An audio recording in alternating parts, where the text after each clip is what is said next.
Good evening, ladies and gentlemen. How are you out there? Welcome back to the stream. Thinker St. James here. I have hopefully worked out some of the technical issues that we had from yesterday. We've got Opera GX running now, which seems to be fucking awesome, not gonna lie. Not trying to be a mouthpiece for this company, but so far it does seem to be a pretty superior browsing experience. So hopefully that's going to fix all of the issues from yesterday. I don't know if there are more issues that come up. We will address those issues as we go along. But for right now, I'm going through the troubleshooting process and Opera is in place. So let's just pray on that one. But hey, Beeb, how you doing, brother? What's going on? Happy Sunday to you. So the purpose of tonight's stream is going to be the conclusion, hopefully the conclusion, right? Who knows if it's actually going to be the conclusion, but at least as of right now, this should be the final piece of content that I'll be doing surrounding Bryce Mitchell and everything that's been going on with that guy. So as a little bit of a refresher, if you are unaware, Bryce Mitchell had his own podcast, still technically does, I guess. Who knows if episode 2 is going to come out, but on episode 1 of the Arkansanity podcast, which is Bryce Mitchell and Rolly Delgado, his co-host, Bryce got himself into a little bit of trouble, letting his dumb thoughts come out into the open, which he does often about other subjects, but this time it was surrounding his feelings regarding the former leader of Germany during World War II, had a lot of favorable things to say about that guy, and the world responded accordingly. So Bryce issued an apology thereafter. That was kind of one of those "I'm sorry if you were offended" type of apologies, and found himself in a little bit of a tricky situation because on the one hand, he knew that he fucked up because the world was telling him that he messed up really bad. But on the other hand, his outlook on life and his worldview would not allow him to budge from the ideas that he has clung to in his mind. So that basically brings us up to this point here. Almost immediately after the Arkansanity podcast incident and all of the surrounding fallout from that, Bryce was invited onto the Jaxxon podcast, which is Rampage Jaxxon and this bear Degidio, I think is his name, something along those lines. Bear. So this podcast is often a place where fighters come on, they interview these guys, have a conversation with them, and Bryce was invited on to this show. This episode with Bryce Mitchell went up and almost immediately was taken back down. It was deleted from Jaxxon's page and all of their outlets, almost never to be heard from again. So I didn't get to hear it the first time, and I was like, oh, well, I'll check it out, and then it got deleted, and I was like, oh, well, I guess I'm not going to check it out. Turns out that I was able to uncover a re-upload of it, so I have downloaded this, and as you can probably see, I don't know how the quality looks for you guys as viewers, but it is a very low quality rip of this, so we're really going to be using it more for the audio than for the visuals, but this is the best that I could do under the circumstances. I also don't know how Jaxxon is going to react to having me do this at all. So, I mean, right now we're doing it live. Hopefully this will end up staying on the channel afterwards, but they might copyright strike it. We'll have to see how they want to handle that if they even find out that it exists here. So I don't know what it's going to be after this, but at least for right now, I wanted to watch it because I wanted to hear what the conversation was like between these guys and Bryce, and how Bryce navigates it and how Rampage and Bear navigate it. So that basically brings us up to speed, and I guess we're just going to get right into this thing. As I said, the visuals are a little bit crappy. I believe that this is 360p, so having it be even as big as it is in full screen over here is kind of grainy. Audio quality seemed okay, so let's give it a shot and see what we got here. Bryce Mitchell, Rampage Jaxxon, Bear Degidio. All right. Now, my first time meeting you, and we from the same area. Right. And I got to ask you, what the fuck is wrong with you, brother? We got to talk about this. Right. You know, I've been known to say some fucked up shit in my life, and shit I don't mean.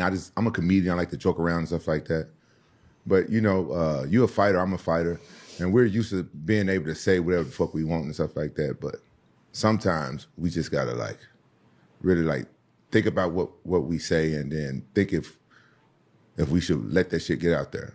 And so I mean, off the bat, I think that Rampage is approaching this from a very adversarial and kind of confrontational standpoint, which I mean, I guess you can kind of look at that one of two ways, right? On the one hand, it's like maybe you shouldn't do that because you want to let Bryce sort of unfold himself a little bit and talk through his thought process without feeling like he's being attacked. And then on the other hand, it's like, well, I guess Rampage kind of is the conduit, you know, almost like the audience avatar insert character, so to speak, for the viewing public. So I see it from both sides. I don't know if I necessarily would have jumped out the gate like, what the fuck is wrong with you? But that's how he's approaching it here. So maybe not the best approach, I would say, from my viewpoint as like how I would have handled it if I was doing this interview. But let's hear what Bryce has to say here. Before we do so, Beeb says, honestly, I respect Bryce for speaking his mind only if he accepts whatever comes with it. I do agree with what he said and wait, hold on. I do agree with what he said and believes absolutely not. I think something towards the end there might have gotten a little jumbled, but your basic point though, I agree. I was 100% okay with Bryce saying anything that's on his mind. But you're right. He does have to be willing to accept the consequences of it. That's the give and take of free speech, right? You know, you can say anything that you want, but equal return from that. You know, you're equally able to be as criticized as your speech warrants from people. Everybody's going to have an opinion about the things that you say. Obviously, the stuff that he says was pretty outlandish, and he has a pattern of saying outlandish things. So it's not surprising that he would get that type of backlash. It's really just more a matter of him being willing to stick to his guns. And that's the whole thing. I think that that's what he was trying to do in his like apology, was basically be like, kind of stick to the guns, but also clarify that he wasn't actually like a Nazi sympathizer, but at the same time, it's like, you can't really do that. Like, that was the whole thing, that like, not that you can't do that. What I mean by that is that you can't have it both ways. You can't say, hey, I support Hitler, but I'm also not a Nazi. You know what I mean? Like, they do not compute with one another. So I think that he really kind of found himself in a prickly situation with all of that, because you're going to get a substantial amount of backlash when you say the things that he said. Yeah, and I kind of figured that you didn't agree with what he said. And that's, look, I don't agree with what he said quite obviously as well. Does he have the right to say it? Absolutely he does. I think that that's one of the main reasons why I wanted to make sure that I got the watch along of his entire Ark Insanity podcast out there too, is because the things that Bryce says can often gain traction if they are hidden. If you relegate these types of speech to the dark, shadowy corners of the internet, they gain power by being exclusive to those communities of people and essentially letting like doubling over on themselves within those communities, as opposed to having mass light shed on them. So as we heard here, Rampage coming out the gate swinging, saying Bryce was kind of stupid for what he had said. Again, that's kind of why I was saying what I was just saying about this. Like, why I don't think I would have approached it that way is because it's like, give the guy a chance to say his piece even further. Let him explain himself and try to figure out something that makes sense out of the nonsense that he said. Because he's only my thoughts, at least I have not heard any of this. This is a completely blind listen to this.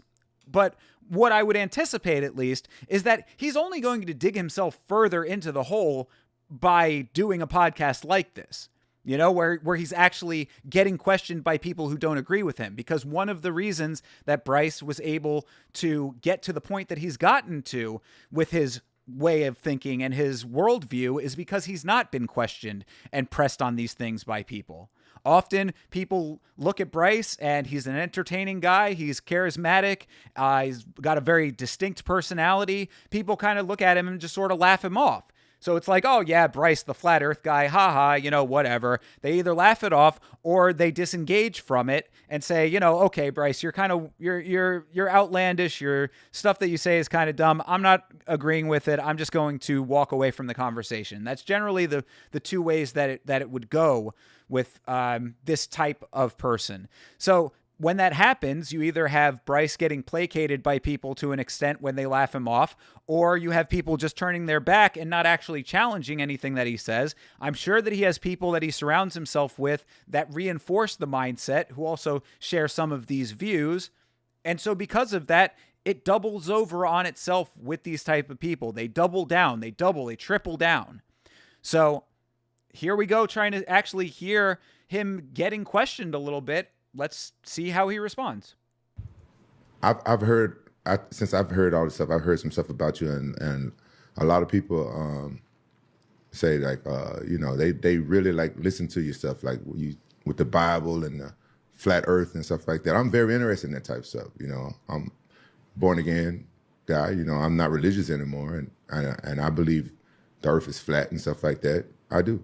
Okay. I believe the Earth is the way God made it and stuff like that. So. All right. Well, so that's an interesting element of this now. I did not realize that Rampage was also a flat earther. Maybe they have more in common than we thought. See, common ground is being reached early in the podcast. So why are you getting so mad at him, Rampage? Quentin, why are you getting angry? You got more in common with Bryce than you know. I think Rashad Evans is also a flat earther. Is that correct? We got Rampage, Rashad, Bryce, and Kron Gracie. All confirmed flat earthers. This is so wild. It's a bad look, Jaxxon Pod taking this down. Like, why they even posted. Yeah, exactly, Beeb. No, I agree completely. That's one of the main reasons why I wanted to do this now, is because I was like, what is said on here? Like, why, what warranted taking it down if you put it up in the first place? The same way that people were saying, why did Bryce put up the Ark Insanity podcast when it was not live? He had the chance to review it. Everything that was said on it, he had to go back, listen to, and say, yeah, that sounds good. Same with Rolly Delgado. Rolly's hands are not clean in this whole thing. You know, throughout the listen to the Ark Insanity podcast, I kept saying, oh, you know, I felt like Rolly was like an innocent bystander and all this. No, he's the podcast co-host. He is one half of the show, essentially. Granted, it's more Bryce than him, but he's still a part of the show. He had every opportunity to say, hey, maybe we shouldn't post this. What about the Ghost Man? Do you remember the Ghost Man? There's a third guy. There's the producer on the Ark Insanity podcast that they were calling the Ghost Man. Why didn't the Ghost Man say, maybe we shouldn't be posting this, you know?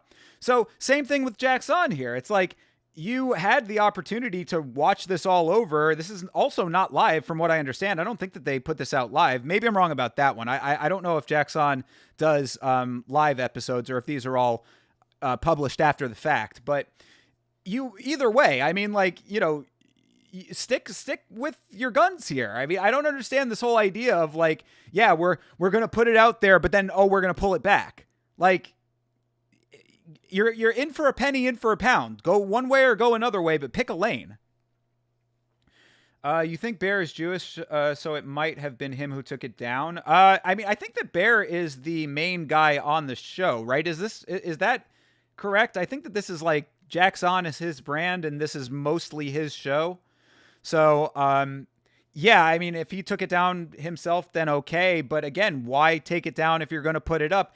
And if he's Jewish, I mean, the whole point of having Bryce on the show was to figure this whole stuff out, right? So Jewish or otherwise, like, I mean, that should add an element to all of this, shouldn't it? Like, you know, you're having a face-to-face conversation with a Jewish guy.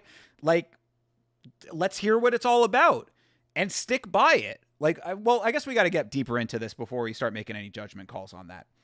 But either way, I think that if Bear is Jewish, then that adds an interesting element to everything. Anakin, how's it going, brother? Good to see you, man. Hope you're doing well. I was more interested in talking to you about this. I was very excited about that. But I'm not excited about the stuff that I hear is going viral. Right, and first off, thank y'all for having me here today. I can tell you're not happy with me just because of your tone. I've watched you since I was a kid, Rampage, so I know I've never seen you that serious before.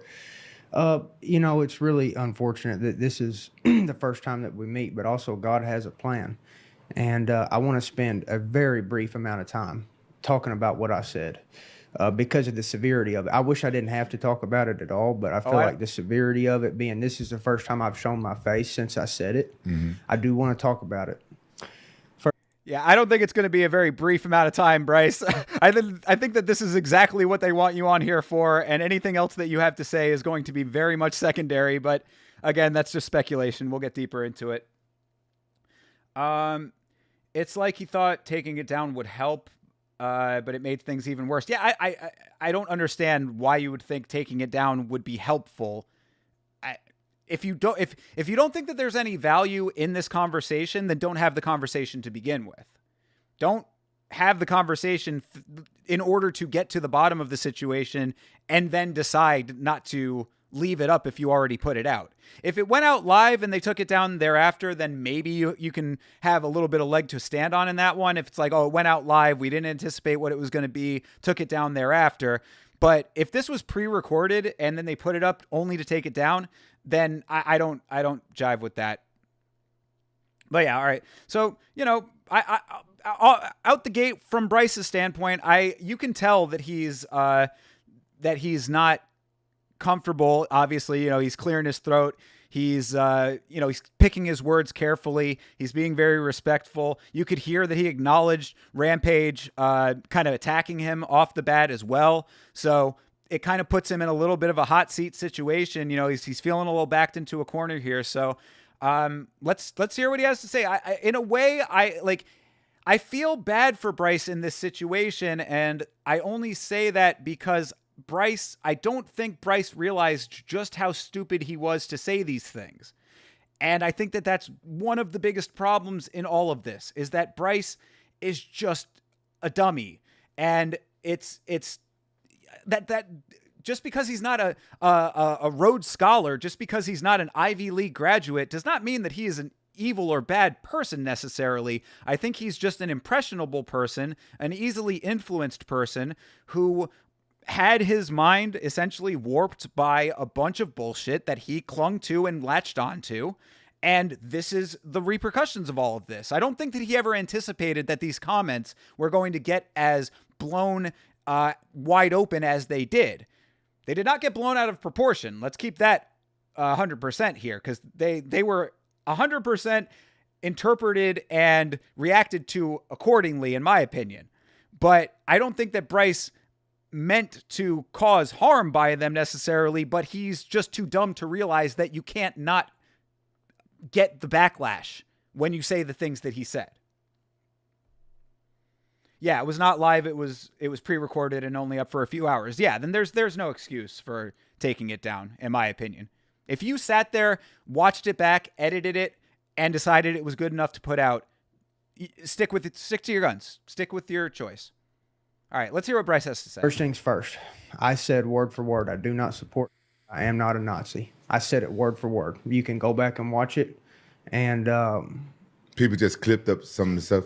I said was a good guy, and then I said after that, I said before he committed all the atrocities. But they didn't play the whole podcast. Okay, so I did say he was a good guy, but I was saying before he committed all the atrocities. Brother, you don't know him, right? You don't know the severity of what he did to the world. Obviously, I could tell you don't know for you to be able to even relaxedly say that word, that he was a good guy. And I'm not even going to give him the benefit of saying his name, but those extremist ideologies, the things he did to, millions of people, are some of the most disgusting, most evil things the world ever seen. Now, we're not going to give you a platform today to talk about anything that even remotely supports that. No, we're not going to give you a platform. No, I don't want to justify what you said.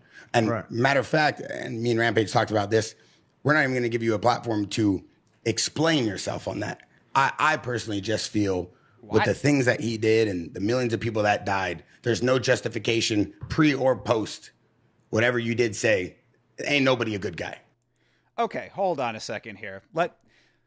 I probably should have paused that a little sooner, but let me break this down in two parts real quick. Okay, first of all, from what Bryce just said, Hitler was a good guy before all of the atrocities.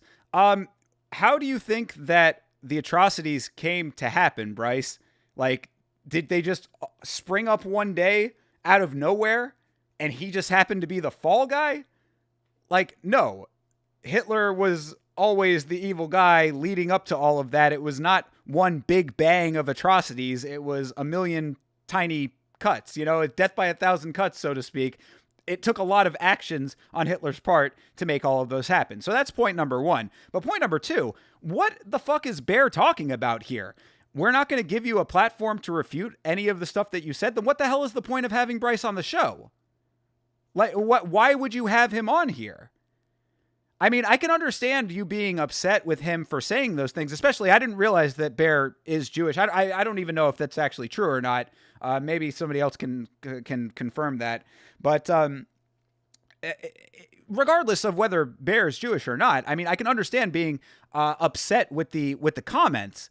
But if you don't want to hear what he has to say about any of these things, then why did you have him on? What, are you going to talk about his last fight? You want to talk about what happened with Kron Gracie? I mean, like, what's the point? We know why you had him on. So if you're going to sit here and just say, hey, the stuff you said was so bad that we don't want to hear anything that you have to say about it, then this is a moot point. You never should have done this. So maybe that's why they took it down. Maybe they took it down because this makes them look bad. Maybe Bryce is the one that ends up looking better in this whole equation than either of these two guys. I don't know.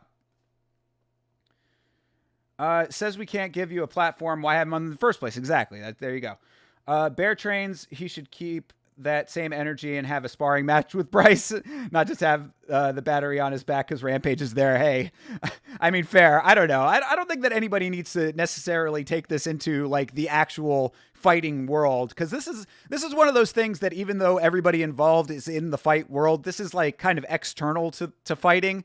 I like, because, I say that because if you go back to my video on the subject, I brought up what Natan Levy's response was to all of this, and kind of, as anticipated, as expected, Natan Levy basically said, hey, you don't really know Jewish people, like, you're probably speaking hyperbolically or for attention or whatever. Maybe you want to actually learn some stuff about Judaism and the culture and all of that, but if you don't, then we can fight. And I'm like, okay, fine, but like, the fighting is not the answer to this one, even in a controlled manner. Like, Bryce is not going to have the right ideology beaten into his head. I'm sure that the Josh Emmett knockout affected Bryce way worse than, in a negative way than any positive, ideological imparting is going to. You know what I'm saying? Like, I don't think that Bryce getting his ass kicked is the answer to any of this. So I don't really think that this needs to be taken back into the fight world. I wish that there was a succinct and easier way to actually reach people like Bryce. And this is certainly not it. What we're watching right here is absolutely not it. If they're going to have him on just to berate him and rake him over the coals, not let him speak, not let him clarify any of the things that he said, not even try to get out of the bear trap, no pun intended. But I mean, Bryce got himself into quite the quagmire here, and they're not even going to give him any more rope with which to hang. So this is just a dumb equation.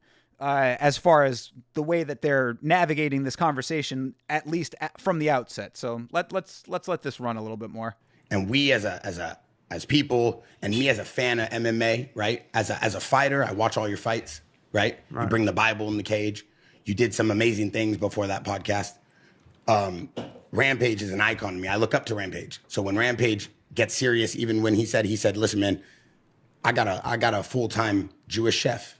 And Rampage, the only reason why he was accepting of even doing this podcast, you know, we already had pre-booked you before that show, and we've been trying to get you on for about a year, right? And so Rampage said, I want to be able to see him face to face and explain to him the severity of what he did. Right. So at least if you didn't, you do understand what you did damages people's relationships with their family over arguments, damages society, wasting time on things they shouldn't be talking about. We should be coming together as a world, but we should never justify the persecution and the extremism that we've seen in the past from that man or any sort of that nature, right? Yeah, Rampage needs to be able to look his chef in the face. I'm sorry, that's just a funny detail. Rampage has a Jewish chef, you know? My barber, Jewish guy. I got to be able to get a haircut. Sorry. Anyway, that was just funny. But yeah, I mean, okay, like Rampage, the flat Earth icon, to Bear over here. Again, Bear just continuing to sort of to berate Bryce, ironically saying, "Oh, we need to come together as people. We need to be able to coalesce as humanity and not be divided." Yet you're sitting here yelling at this guy. This is not the way to go about this conversation, Bear. You're doing a disservice to your own argument and your own outlook by being combative. You can see even the way that they have this framed. You know, I watch a lot of like those criminal psychology videos, like those JCS inspired kind of videos. And the way that they have this framed is even similar to like a police interrogation. You've got Bear over here, you've got Rampage over here, kind of like off to one side, and Bryce with his back to the wall, almost literally. And both these guys sort of like peering at him diagonally. So it's like Bryce is very much being like put on the spot in a real way. And now you've got Bear and Rampage out the gate, essentially just browbeating him. This is not how you win over hearts and minds. Right. So, right. I totally agree, brother. Yeah. And that's why I wanted to say, I literally said in my podcast, I don't support. Yeah. And I'm not a Nazi. And I said that, and I'm glad that you got to let me repeat that. Yeah, again, Bryce, the problem with it, though, is that you cannot extrapolate the two things. This is what I think that he's not acknowledging and not understanding about what is making everybody so upset. You cannot extrapolate Hitler from the Nazis. They are one and the same. They are inextricable from one another. They go hand in hand, link by link. The chain is unbroken between Hitler and the Nazis, so you cannot say that Hitler was a good guy at X, Y, and Z time. You cannot say that I am not a Nazi, but you can't have it both ways, Bryce.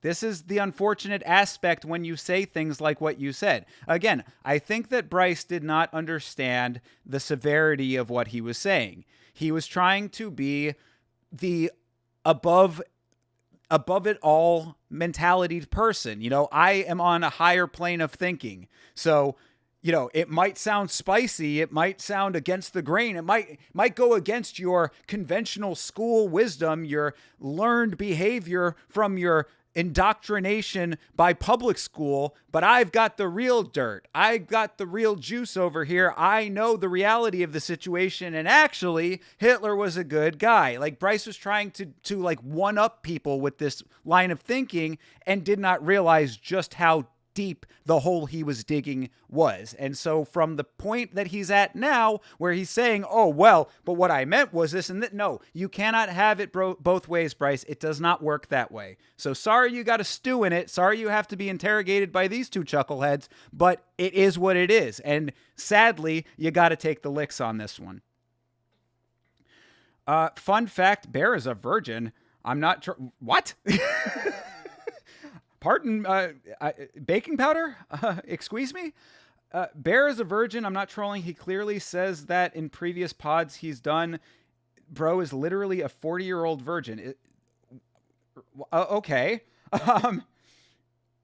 Hold, please.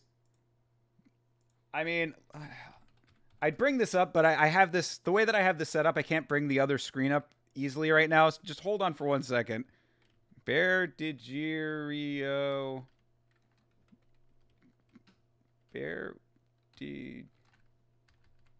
Degidio. Virgin.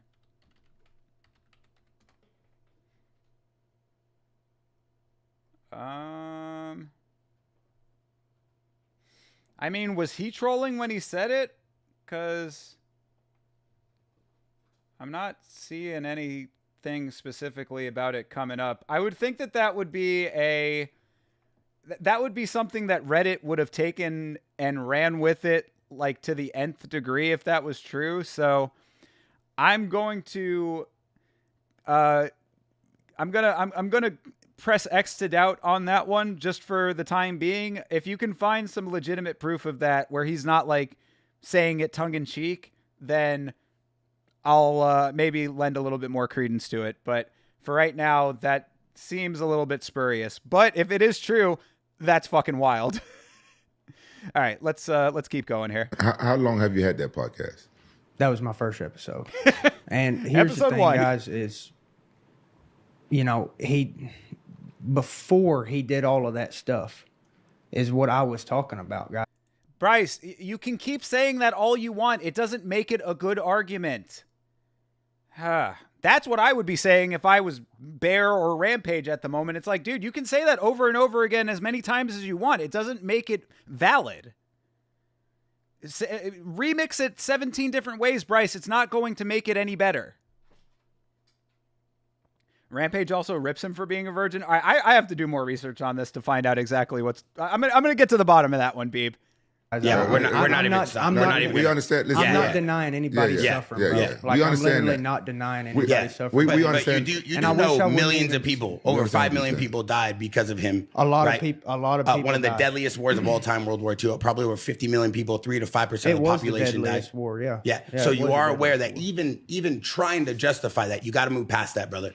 Right? No. Listen, you can't even. listen. We understand. We understand it's your first podcast and stuff like that, and what you got to understand about this business right here.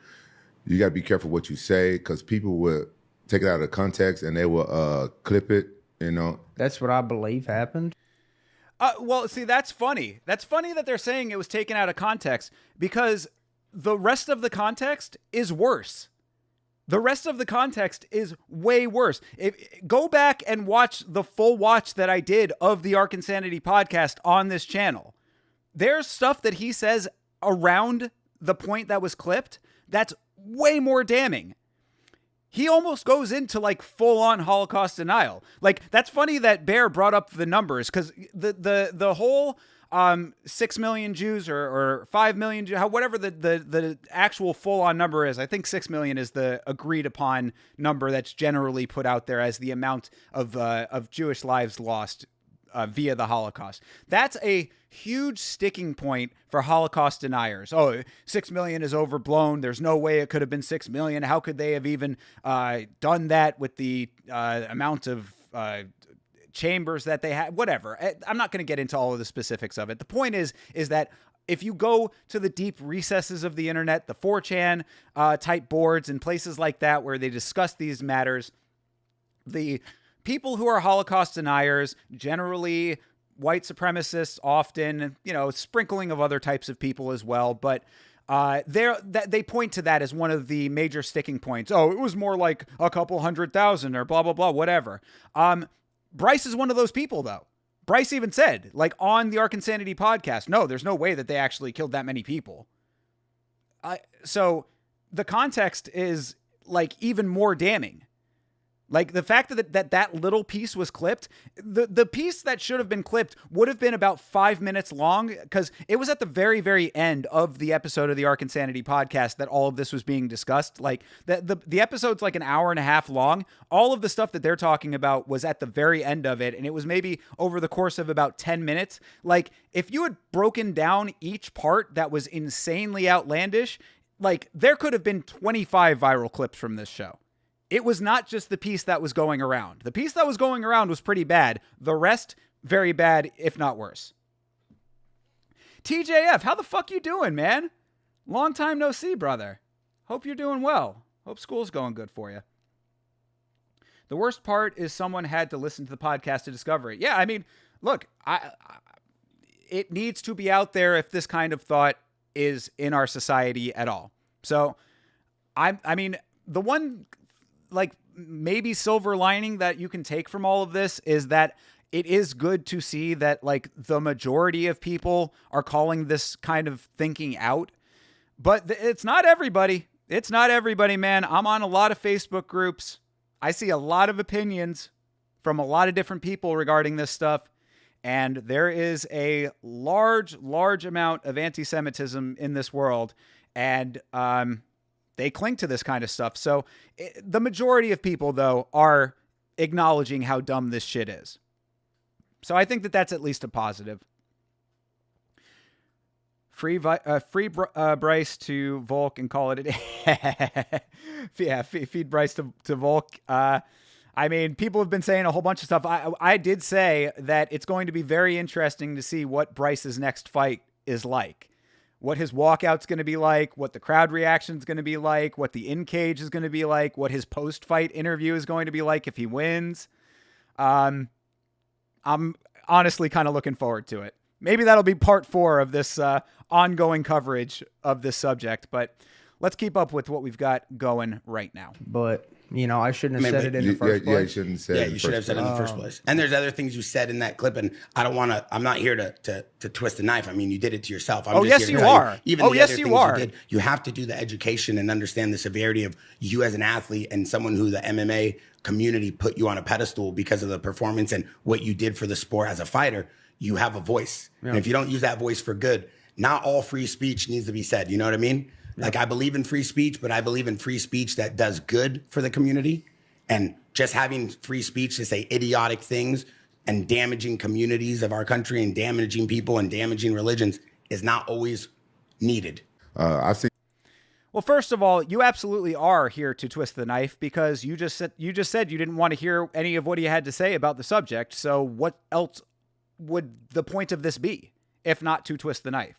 That's number one. Number two, interesting point about free speech. I think that he actually said that pretty well, because he didn't say that, like, free speech shouldn't be used, like that these things should be outlawed or anything like that. It's just that you should not exercise free speech to say terrible things. But it's like, if you believe those terrible things and have the free speech, then that's what you get.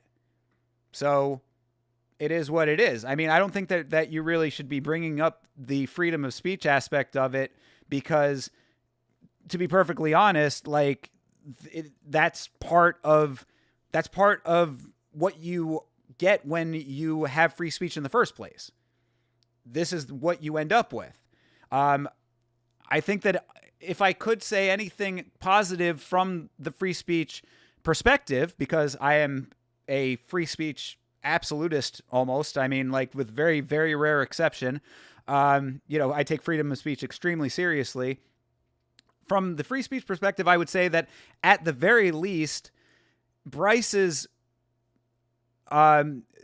being the one to say the things that he said and the statements that he made, I think that at least it came from someone like Bryce, who was just saying it because he's dumb, as opposed to someone like a David Duke or any of these other prominent, like, white nationalist type people, Richard Spencer, or that, I forget what that kid, Nick, oh God, what the hell is that guy's last name? Nick, shit, it's escaping me, but the one that like Kanye was messing around with, Nick Fuentes, that's it. At least it comes from Bryce, who just says it because he's dumb. So it's like, there is maybe some potential for him to, get his thought process maybe changed, perhaps, as opposed, and he's not weaponizing it like these other guys would be. That, I think, is really what I'm trying to get at. It's if it's coming from Bryce and it's just dumb shit for the sake of saying dumb shit, that's one thing. There are people within our world that will say those types of things with a very clear aim to weaponize the speech. So I think that at least you can take away some positive in the sense that Bryce was not going out there saying, hey, we need to round up a bunch of people and persecute them or do worse things to them. He wasn't inciting violence or anything like that, like some of these other people do and dog whistle towards. Imagine if Bryce wins and gets on the mic. Yeah, exactly. I mean, like that. It's going to be interesting to see if that happens. I honestly kind of welcome it because it might be the one chance that he could give himself a legitimate redemption arc. Go out there, get a solid win, and then say, "Hey guys, I love everybody. Christians, Jews, Muslims, fucking Satanists." If Bryce Mitchell says that he loves Satanists, you made a fan out of me. You're on TikTok and stuff and on a lot of podcasts and you speaking out about, saying the flat earth. I don't really speak out about it as much. If somebody asks me, I tell them my opinions and stuff on it. That's why I was, like I said before, how did you learn about that? How you learn about the flat earth? Well, Sean Hibbler makes really good videos. That was a good influence of mine. So is that the only Sean Hibbler before? Is that the only conversation about it? I've probably seen his videos, but I don't know his name. I'm weird like that. I have a hard time remembering people's names. Does YouTube videos explaining his theories. So we're just going to have a conversation about flat earth and all the other dumb shit that Bryce believes outside of that? All right. Well, I mean, again, in for a penny, in for a pound. Let's go. Oh, yeah, Sean Hibbler. He makes wonderful films. He was the single biggest influence, and then I had conversation with a couple close friends. But really, when you become a flat earther, it just kind of clicks for you one day. And for me, what made it click is just staring at the sun and realizing that it's not 93 million miles away. Bryce Mitchell just admitted to staring at the sun. People, how could you... Like, are we really supposed to take anything that this guy says seriously? He literally just said, flat earth clicked from a day of staring at the sun. I don't know if I need to tell you, but you're not supposed to stare at the sun, folks. If there's anything that you can take away from the Yama channel right here, right now, don't stare at the sun, all right? Whether or not you're a flat earther, you can go blind staring at the sun for too long. But Bryce found out about flat earth by doing it. This is the level. This is the level, people. You can tell that we have a local sun, which means it's the same distance from the earth as the moon. They're both small entities and they're luminaries. We have a local sun that is the same distance from the earth as the moon. Bro, come on. Scientific. I mean, like, it must really hurt scientists to listen to this kind of shit. You know what I mean? Like a guy who spent his entire life devoted to science, all of the countless astronauts that went into space to do the research that we've done, all the people that have dedicated their lives to making sure that satellites stay in orbit and that we know more about our galaxy than we once did. To hear this jackass say, nah, well, I mean, I guess you studied all that stuff and you have really advanced technology and super sophisticated telescopes and space probes and all kinds of lunar modules and things like that. I know that all of that might be the case, but I saw this YouTube video by this guy who makes really great films, and I don't believe any of your shit because the sun and the moon are the same distance from the earth. Point blank, period, end of story, next subject. Yikes. They produce their own light. The moon does not reflect sunlight. The moon produces its own light. It's very small and close to the earth. And I figured that out by looking at the sun on a cloudy day and looking at the angle of the sun rays as they project through the clouds. You know how I became a flat earther? I think it was after during 2020, and I was bored and stuff. And when I became Christian, I read the Bible and talked about the firmament. And I didn't understand what the firmament was. I didn't understand the Bible, but it was always in the back of my head. Then one time I was watching this video and it said something about the firmament. Then I started doing research, and I didn't believe until I came across this one part of research where they had an emergency landing this Asian lady got on the flight from, I can't remember, somewhere in Asia, Taiwan, somewhere, and she wanted to, she was flying to LAX, and they had to do an emergency landing in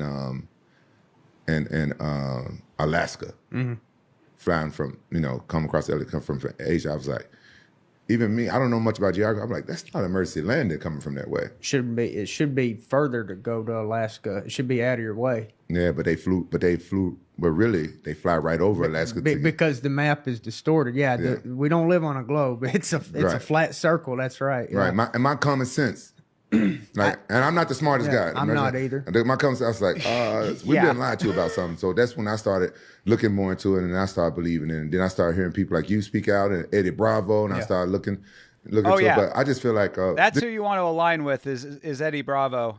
That high-minded individual. So Rampage is saying that an emergency flight, whatever, man. I mean, okay, I'm sure that like I could go into a whole bunch on why none of this makes any kind of good sense, but it's just exhausting, to be perfectly honest. And there's probably a bazillion people who have done it way better out there. That's the real issue with this. And Rampage said it himself. Oh, it was during the pandemic and I was bored and started doing my own research. Doing your own research ends up with a bunch of bullshit theories that they don't ever want to look past. Every single thing that all of these people think is easily disproven by people who are a lot smarter than any of the people that you're listening to. They just don't want to listen to those people because it feels really good to think that you know something that everyone else does not. That is where all of this comes from. So, you find out, you become part of this little flat earth clique. We're the guys who are really in the know. We have the real information. The true facts are with us. Everybody else is so snowed. They're in their own little, matrix, so to speak. We are the ones that broke out of the matrix. It's just like, great. Congratulations on having your little Kiwanis club of people who don't have any fucking clue about anything that's true, but makes you feel good. These kind of are the same people that want to say like facts over feelings. This is fucking feelings over facts. To the nth degree. Yama is a flat earther? Confirmed. That's right. This is all an elaborate smokescreen. Jet fuel can't melt steel beams. This is my personal opinion. So I just feel like some people, some people that don't understand something, they'll look at the people that's knowledgeable about it, and you feel like you confident about it. They look at us like we're idiots. Right. You know what I'm saying? So I just get, I'm the type of person, I get tired of like explaining myself. So I try to tell my friends and stuff like that. Yeah, I get the same way to where I really get tired of explaining it, and I do like talking about it, but I don't like being combative about it. Yeah. And here's the most important thing about Flat Earth is you have to understand why they're lying. That's what I want people to know. I do care about the shape of the earth because NASA. God made it a specific way. He made it in an exact shape, and God don't make mistakes. There's no coincidences. God made it. Literally, he says in Psalms, I believe it's 91, the firmament showeth the handiwork of the God. He literally made the earth flat, put the firmament there, put the luminaries, the sun and the moon and the stars there to prove his own existence. You can't look at the way that the earth truly is if you know that it's a flat earth and you know what the firmament is. You can't look at that and say anything but a God made that. God made the earth so that we would look at it, marvel at it, and marvel at his beauty and his creation. But when you start lying about what the universe is and saying, oh, it's all expanding, it's all this and that, and it's 14 billion years old, the purpose of that lie is to get people to not believe the Bible. The Bible literally tells us the stars, the sun, and the moon are here for days, seasons, months, and signs. So they're lying about the shape of the earth because they want the Bible to look incorrect. So you really, and like, of course, this is a rhetorical question, but the answer is yes. He really believes that all intellectual curiosity sprung from the express desire to disprove the essential fairy tales that he believes.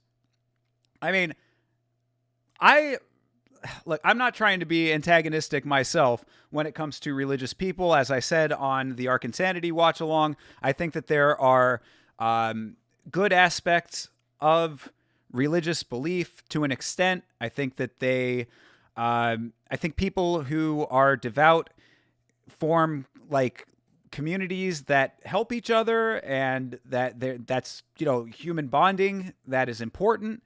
I think that the fundamental basic understandings of religion are a good framework for a generally moral life, even though a lot of people will take those tenets and twist them to their own designs in order to become amoral.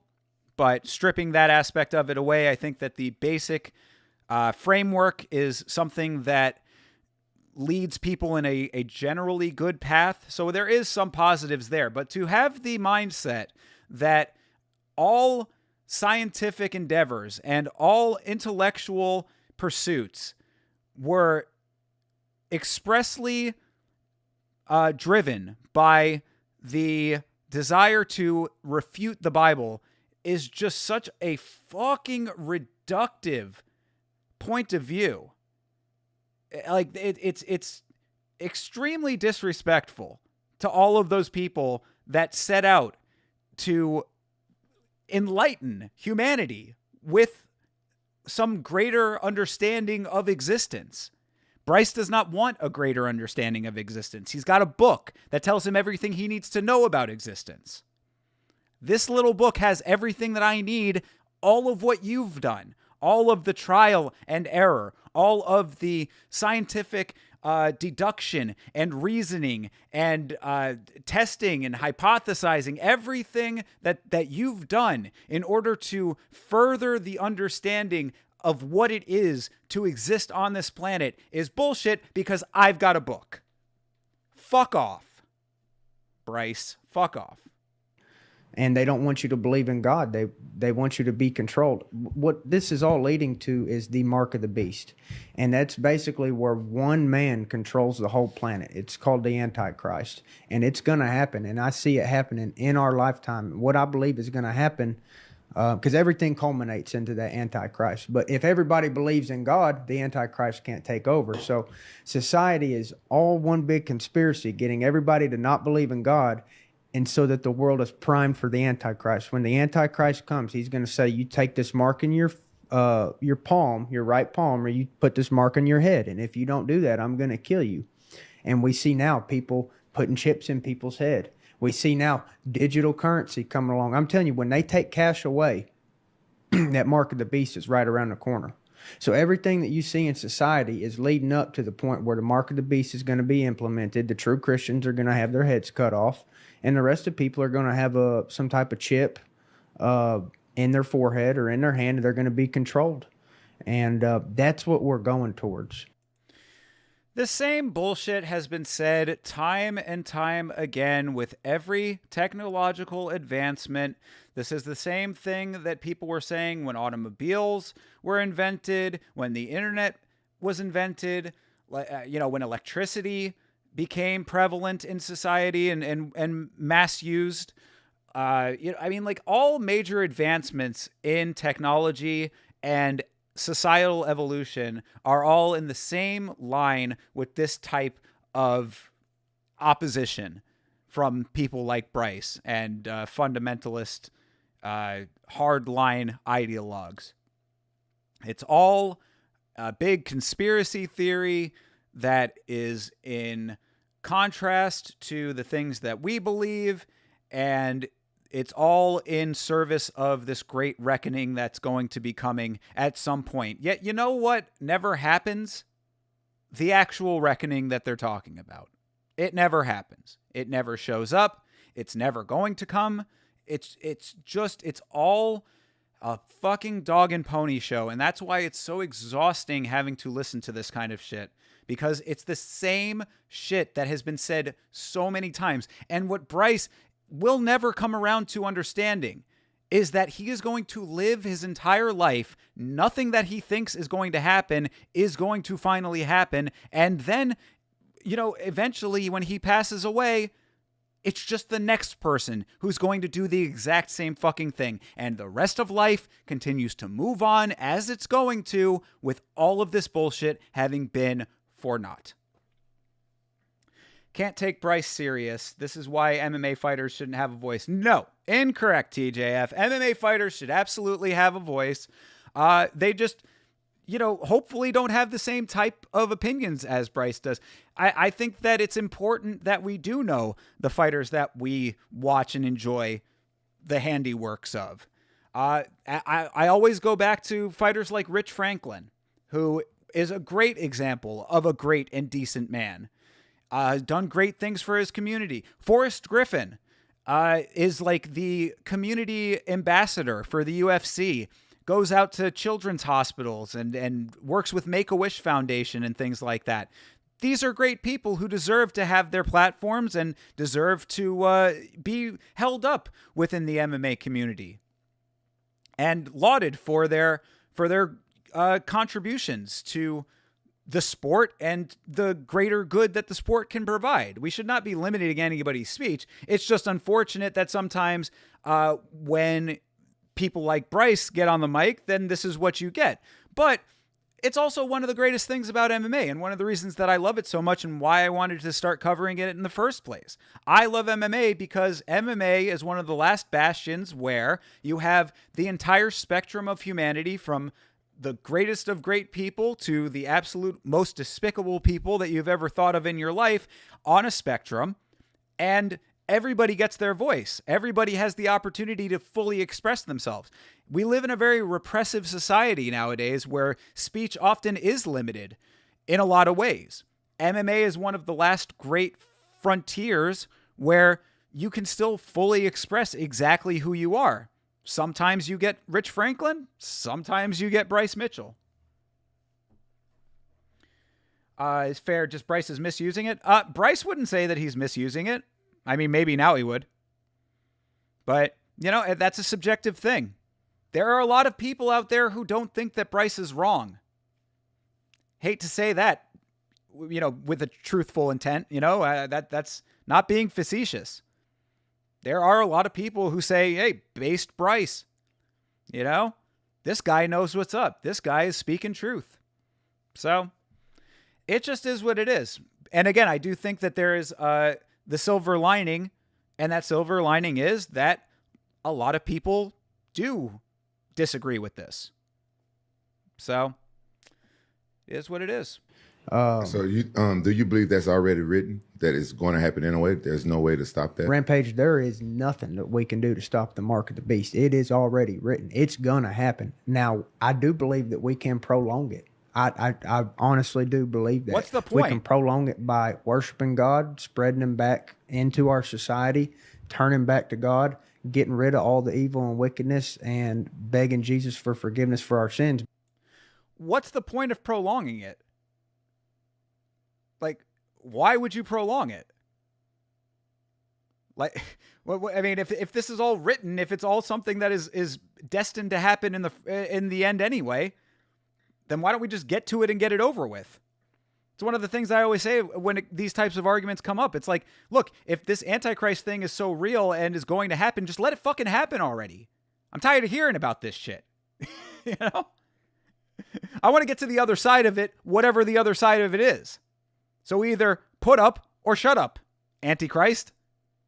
Fucking get to work already. But I don't see that happening. I see in our lifetime, brother, I've seen things. 10 years ago, I didn't believe in the mark of the beast. I thought it was all a bunch of nonsense. Now I know it's going to happen, and it might be in my lifetime. It might be in my son's lifetime, but they're already trying to take cash away, pushing all this digital currency. Is this the first time they've been trying to take cash away? I know you can't use it in Arkansas. You can't go to the Little Rock Air Force, not Little Rock Air Force, the Bill and Hillary Clinton Airport. You can't. They don't take cash at the airport no more. They don't take cash at the Altel Arena or Simmons Arena. They don't take cash. They don't take cash, brother. I'm telling you, they are going to take the cash away. And why do they want to take the cash away? Because that's your privacy. That's your freedom. That's your freedom. If you want to buy anything from me, milk, eggs, cheese, beef, you come to my farm, you pay me cash. But when they have that mark of the beast and they say, hey, Bryce doesn't have the mark of the beast. Rampage, you go over to Bryce's farm and buy food, we're going to cut your head off. They're going to control everything. There's going to be drones everywhere, a surveillance state like you've never seen, Rampage. It's going to be something called a social credit score, where if you say something bad that they don't like, boom, they press the button. You can't start your electric car. You can't spend your electric money. They take away the cash because the cash is your freedom. I do think that there's some validity to being concerned about these things. I don't necessarily know or think that it's going to go as far as he's describing here, but I do agree that there is some concern about the limitations of cash and the overstep of the surveillance state and all of those types of things. I think that there's absolutely validity to that. I don't think that it's coming from the place that he's outlining necessarily, but these are things to have an open discussion about. Like, those aspects are fine. I like, it's unfortunate. Like, this is what ends up happening a lot of times, is that you don't extrapolate those legitimate concerns from the outlandish portrayal and framework that you are portraying it through, with all of this religiosity that is rampant throughout what he's saying. So it's like, yeah, you're not wrong that we should be concerned about drone surveillance. You're not wrong that we should be worried about a cashless society, because he's not wrong at all about cash being linked to privacy, and that there is an element that should be maintained there. You know, you don't want to have all of your assets under the control of somebody else. You should be able to have private property and all of that kind of stuff. I think that there's a lot of validity to that. You frame it within all of these other outlandish and ridiculous claims, and your whole point gets a lot muddier, and the conversation shifts into something that it's not. So it's really unfortunate, because I think that Bryce could be a better ambassador for those types of conversations if it wasn't trapped in all of this other crap. You know what I'm saying? I mean, like, if it wasn't surrounded by this mark of the beast fucking 666 chip, a microchip in the head bullshit that he's talking about, then there are legitimate conversations to be had. He does a disservice to his own talking points. That's unfortunate. That makes sense. It's coming, brother. They've already tested the social experiment. They've already tested social tracking. I get where you're going with that, Bryce. Bryce, are you religious? Yes, sir. Well, I mean, I don't even. What? Are you Do you know anything about him? I mean, yeah, he's going to qualify this, but is Bryce religious? Maybe a minor understatement. Know that I'm religious. I believe that Jesus Christ is God. And I don't believe it. I know it with all my heart. Do you believe he's the Son of God or God? I believe he is the Son of God, and the Trinity is very, very hard for me to comprehend. But I know that solid, liquid, gas, that's a Trinity. And we all know water is solid, liquid, gas. So there's a Trinity in water, very hard to explain and understand. But we all believe in the Trinity within droplets of water. So even though it's hard for me to understand and explain the Trinity, I do believe it because the Bible said so, and the Bible's never been proven wrong. It's the most historically accurate document that there is. The Bible has never been proven wrong. All that stuff about slavery in the Bible, all that stuff about female subjugation in the Bible, all that stuff about... whatever, dude. I'm not going to... Anyway, the Bible's never been proven wrong, people. It is the most historically accurate document ever. Bryce said so. Take it to the bank. Well, I guess not, because that, you keep your money in a mattress, right? It's your property. And they have to lie about the shape of the earth to make the Bible look bad. They have to lie about the existence of giants to make the Bible look bad. They have to lie about the flood in Arkansas. Did you know there's shark teeth in Arkansas? I believe it. Well, me too. I've dug them out of the ground, brother. How'd the shark teeth get there? There's no ocean. Go to Genesis. It's called Noah's flood. I'm telling you, they're lying about the flood. They're lying about giants. They're lying about the firmament. They're lying about everything to make the Bible look like nonsense. It is so true, and it is so literally accurate, word for word. It would baffle these fools. Do you believe it? Pangea and plate tectonics don't exist. Pangea is a myth. Plate tectonics are a myth. I believe. Do you believe they're lying about the dinosaurs? I believe dinosaurs are dragons. The dragons are the same thing. And if you are a Christian and you interpret the Bible literally, you better believe in dinosaurs. You better believe in dragons. You know why Leviathan was created? The most powerful beast that ever walked on this earth, besides God, is a dragon, Leviathan. He named it in the book of Job. God talks about it. God says, I play with Leviathan like a small bird. A Leviathan, as to my understanding, is a sea creature, by the way. Akin to the whale. Maybe I'm wrong about that one, but anyway, okay. Dinosaurs are dragons. Dragons are real. We live in a big old make 'em up, and the Bible says so. Leviathan was created to humble men. Leviathan is a dragon, a fire-breathing dragon that played with Leviathan like a small bird. Leviathan was created to humble men.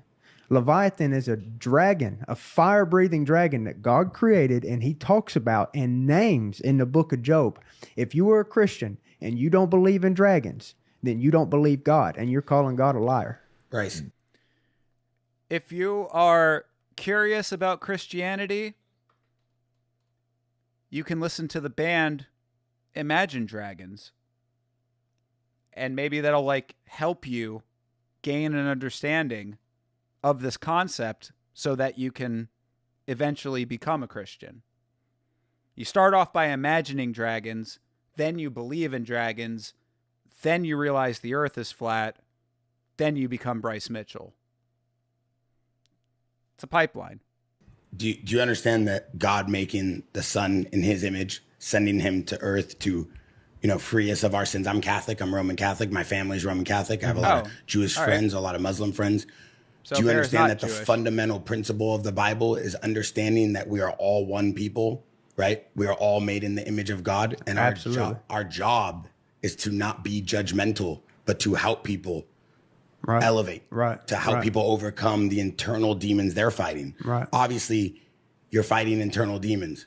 Everybody is, right? Right, yeah, but everybody the is essentialness, the epitome of what you're trying to promote, on one hand, is the Bible and religion, the mark of the beast. If you truly believe in God, if you had just this much belief in God, then you would understand no matter what evil, no matter what beast was ever sent here, you would have the power to overcome anything that comes to you if you believed in God, right? So on one hand, you're giving this message that there's a mark of a beast and it's inevitable. On the other hand, you're very positive in the way that you're talking about Jesus and God, right? You have to come to a fundamental belief system that's validated. I see you've done your research and you've read in the Bible. Hopefully a lot of people have read the Bible. Understanding the context, taking those and understanding the message that God, Jesus, and all the people that wrote the Bible and all the people that have given us good messages and the generations before us that have come and laid down the foundation for us to hopefully be good people, is that the fundamental idea is that you can always get through it if you believe in God. You can always achieve what you want if you believe in God. As long as you believe, as long as you never lose that, as long as you have no doubt that he's behind you, you'll be okay. That's right. So I feel like some of the messaging, even now, you don't have to do anything. You don't have to listen to me. But my opinion and my personal, we're not best friends. We're not even friends. We just met. But my personal relationship with you right now in this moment, if you did believe in God, if you did believe in a religion, is someone telling me to tell you, hey, brother, you need to step back a second, right? Before you spill these things out, not saying you're wrong, not saying you're right. You need to step back a second and understand what you're saying, the severity, the context.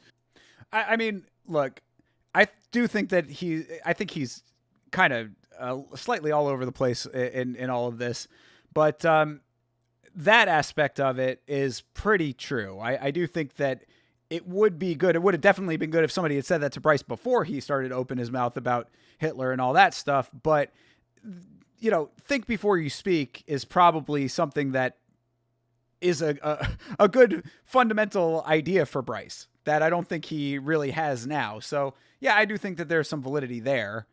But that's all right. Fair. I mean, I guess, Bryce will just take it or he won't take it. I mean, you know, as Bear just said, it's like, you know, you just met this guy, and again, he's still like really like hitting him hard. He, again, browbeating Bryce right now with all of this stuff. You know, he's kind of like big brothering him right now, and it's like, dude, I like, who the fuck are you? You know? And I also love that all of this stuff is still framed within this religious context, because it's like, yeah, you know, it doesn't matter if you're Jewish, Christian, blah, blah, blah, this and that. You know, it's all through God that you can get over anything. And it's like, well, what if you're a non-believer? What if you don't believe in any of this shit? What do you do then? Just nothing? Or you don't get to be a part of this little club that, you know, gets to overcome all obstacles because you don't have this firm devotion to this, you know, fairy tale, big man in the sky kind of thing, I guess. I don't know. Because if you truly believe in the Bible, you know the mark of the beast is inevitable. That's untrue. You cannot say things like that. Because if you really believed in God, you knew God will give you the power you need personally to overcome that, whether that's metaphorically in today's time in this conversation or 100 years from now. Uh-oh. That's my personal belief. You don't have to believe that, but that's the good part about the world. As long as we can come to an agreement that we can have this conversation, not argument, we can all believe what we want as long as it goes in the right direction. Oh, this is sounding like an argument to me. You're challenging Bryce's mark of the beast ideology here. See how Bryce responds. I think that this might get a little heated. Absolutely. But you cannot spill things at people like that, right? Yeah. Well, let me respond to that real quick. You keep saying, if I believe in God. Let me tell you, brother, that's about as backward of a statement as you can make. There ain't no if. I'm telling you right now that I know that Jesus Christ is God, the Son of God. We're having a God off, people. Who believes in God more? Put your votes in the chat. Is it Bear or is it Bryce? Bryce is saying, I fucking believe. I am a believer. You questioning my belief is ass backwards, Bear. We're having a God off. There ain't no if, there ain't no and there ain't no buts. I'm telling you, I know Jesus Christ. I have called on his name, and he has casted demons from my life. I have seen it, and I know. There's no debate there. I know Jesus Christ is Lord. And then from that, everything. And from that, I would hope that you would know that the most important thing then is bringing people together. And yes, at the same time, your job is not to pass judgment. Right. And to any circumstance or any community. Right. And, right. And didn't Jesus heal the people who threw stones at him? Didn't Jesus forgive the people who crucified him? Absolutely. Absolutely. Yeah. And so if you have a platform, you have to understand, because my job here today, because I personally was on the fence about doing the podcast. As a fighter, you're phenomenal. The things you said, I don't even know if I like you anymore, but as a fighter, you're phenomenal, right? Rampage wanted to do this because he gave me a story. He said his chef is Jewish, and his chef told him, Jewish can't chef. cancel the podcast, Rampage. He's my friend. He's my good friend, and he's so happy to know how to cook. He calls him my chef. Yeah, he's a good cook. Let's take a step back, okay? He's not my personal chef. He's just a good friend of mine who also happens to cook really good and is also just happens to be Jewish, okay? Let's keep this all in context here. Damn. Yeah, things are starting to heat up. But he loves MMA and stuff, and I guess he was a big fan of yours and stuff too. And you know, people get offended. That's why when you have a platform, what Bear was trying to say, you know, Bear's been a bit abrasive. I don't like to be as abrasive or confrontational because I have my own. I don't want to be confrontational. I don't want to give up. I'm just saying. Feel comfortable saying, let it all out. Yeah. No, I'm not mad at you, brother. Anything you say to me, bro, my family said worse. Say what you want. Bryce, now I'm not is mad the at time you. I'm not mad at you. My job is not to make you feel worse or bad. You should feel that for the things you said. My job as a good person is just to help you come to the understanding that besides an apology or whatever you did, now is your time to find some soul searching and recuperate as a person and figure out what you really did mean or didn't mean. It's not my job to tell you what you meant or didn't mean. Just my job to hopefully educate you in the way that. Calm down, brother. Well, there's Yeah, for real, dude. Jesus. I appreciate it. Bryce is saying, yo, look, let it all out. This guy is really going in. Rampage having to calm this dude down a little bit over here. It's like, brother, be civil, my man. I don't think you're helping this situation at all. I think you're just going in, and nobody appointed you to this job. You say it's not my job to do this. It's my job to do that. It's like, dude, who the fuck are you? Like, you have not been appointed by anyone to be the arbiter of this situation here. Like, you inserted yourself into this. You're not even part of this community beyond being a podcast co-host here. You're not a fighter. I mean, like, you know, you're not in this aside from being this capacity that you've created for yourself within this little room that you have. So why are you carrying this flag? I'm a Jewish guy. I don't know you, and I don't want you speaking on my behalf. Maybe Rampage's chef is somebody who you're tight with and gave you this grand anointment to be the ambassador here for right think, but it ain't coming from everybody, dude. So it's like you're really kind of going off on this very confrontational tip with Bryce that no one aside from you is like asking for necessarily. So don't try to frame it like you're out here doing this grand public service, bro. Speak for your fucking self. Speak for yourself, dude. There's two things though that I do want to address. And one is that you said that the mark of the beast is not inevitable. I don't believe that you meant that, or maybe I misheard it. This is what I wanted to avoid. This is what I wanted to avoid. See, well, it's a scriptural Rampage debate. having run interference. How do you not believe the mark of the beast is inevitable? But the scripture talks about Judgment Day. You don't believe in Revelation, is what you're telling me? And it talks about Judgment Day. Yes. The day of Armageddon. Yes. Jesus comes back on a white horse. Yes. What does it end with? Armageddon. No. And then what did you just say? 1,000 years of peace after Jesus comes back. He destroys all the evil on the planet, including the Antichrist. And that's all I'm trying to get at, Bryce. Like, pass the information, and then hopefully, as a good person, you end it with some positivity that can give people hope. The job here is not to give people fear. So, right? That's all I'm saying. So you're saying that by me talking about the mark of the beast? No, I'm just talking about you got to complete the sentence. I know. But I don't want anything to be miscalibrated. I don't think he. I just want to be very clear. No, I believe. Now I'm understanding why they deleted this, because this is really going off the rails. You've got this bear guy who, you know, has one interpretation of this scripture. You've got Bryce with a very different interpretation. You've got Rampage here who's just like, man, I didn't want any of this shit. And now this whole dynamic is this back and forth theological discussion with two people who are way outside of their element, and Rampage having to be the unfortunate bystander with this whole thing, trying to play referee. Oh, good Lord. This really is quite dumb.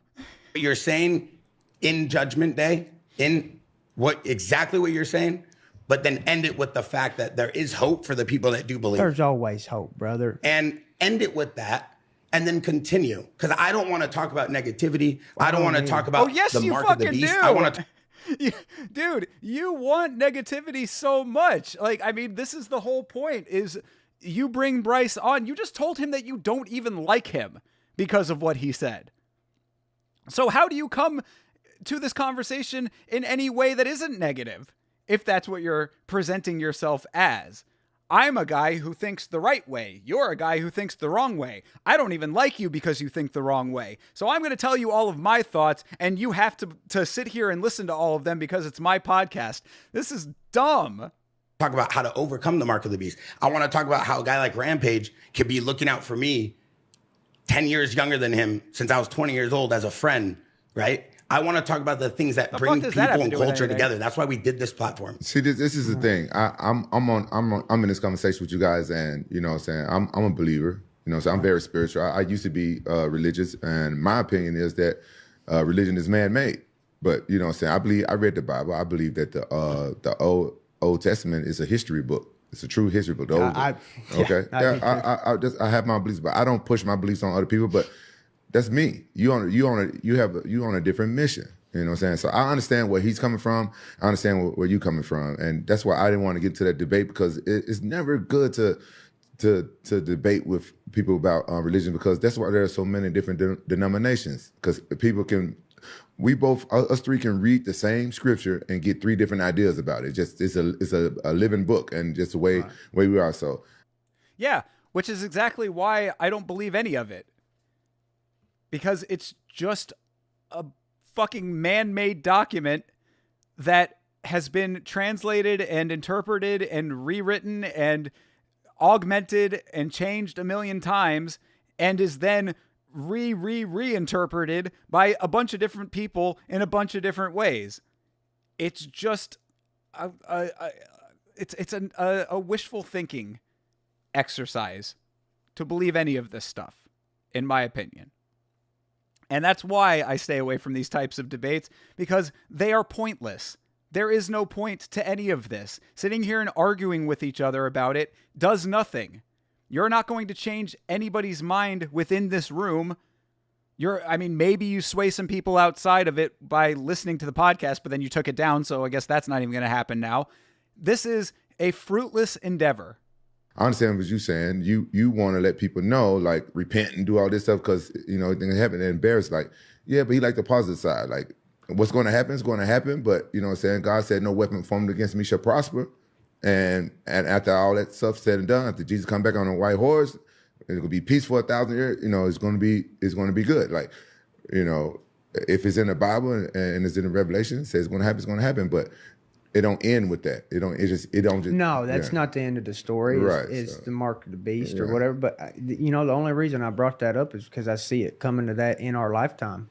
I see that all of society is battling a lot of demonicness. There's a lot of things being promoted right now that tear people apart. Yeah, but our job. No, I got to say this though. Our job right now, and Bryce, he understands this concept. I believe you do. Our job is to figure out the holes in society. Our job is not to be Superman or Batman, but our job is to figure out the holes in society and do our best every day, putting a foot forward, bringing people together. That's it. Who made it your job? What is this whole job thing? This is not my job. This is not anybody's job. Motherfucker, I'm a taxi driver. I'm a fucking dentist.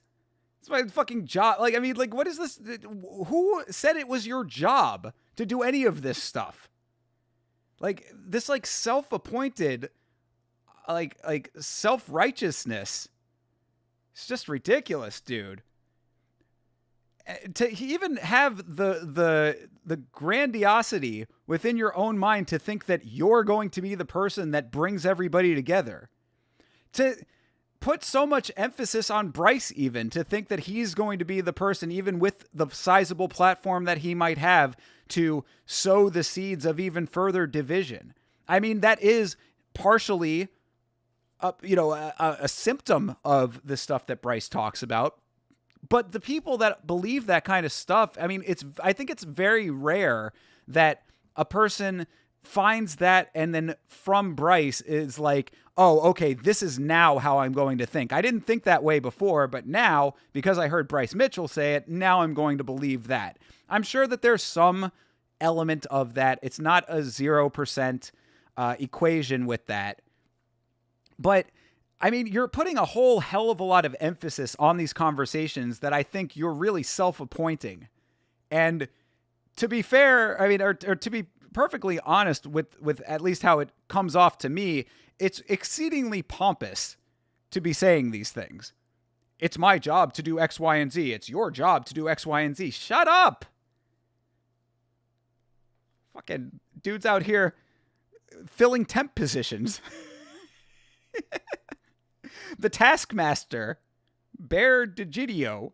And at the end of the day, sometimes my personal opinion is if something you're saying is going to hurt someone, hurt their family, hurt their religion, hurt their past, maybe it's better you just keep that in your head. Yeah, you're right. And I'm not saying freedom of speech is bad. I appreciate you. And you're right. And I shouldn't have said what I said, but and we can agree with that. If I would have said everything that I said in a historical context and talked like a history teacher and just been much more sensitive to people's feelings, I believe that I could have said the words that I said and not offended people. And I didn't.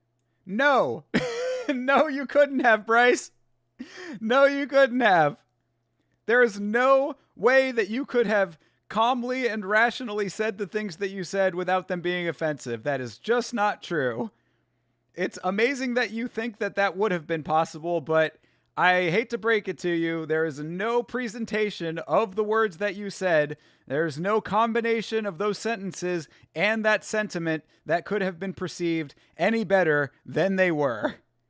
So sorry to break it to you, brother. You could have gone up there with a nice suit and, fucking padded elbows and, like a corduroy and all that stuff, smoking on a pipe, and said the exact same stuff in a different way or whatever you're trying to say here. The answer is it would not have worked. I mean to offend people, bro. If I would have known that people was literally going to get mad at what I said, I wouldn't have said it.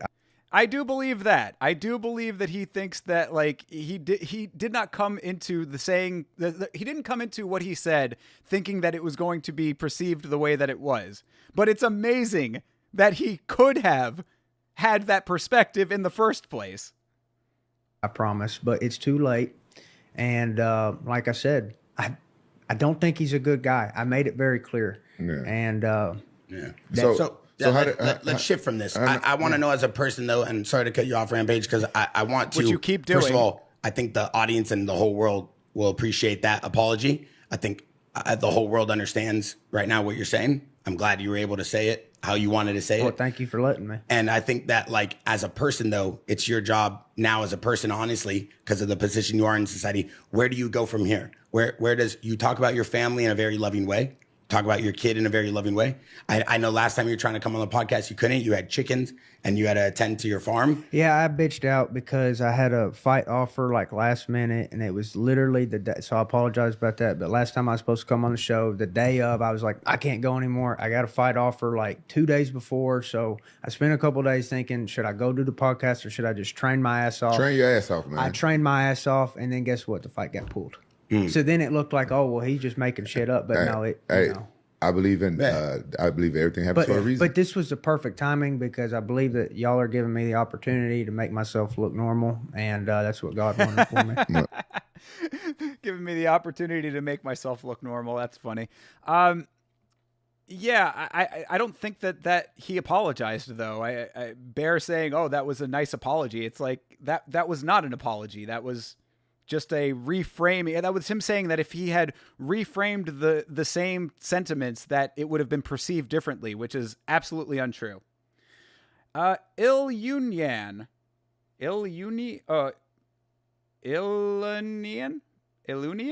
something, somewhere in there. Everybody always has usernames that I can never fully read. What's going on, man? How are you? Thanks for checking in. We are listening to Bryce Mitchell. Oh, Ilunian. That's one. Call you Loon. You got it. All right. How you doing, Loon? Thanks for checking in, brother.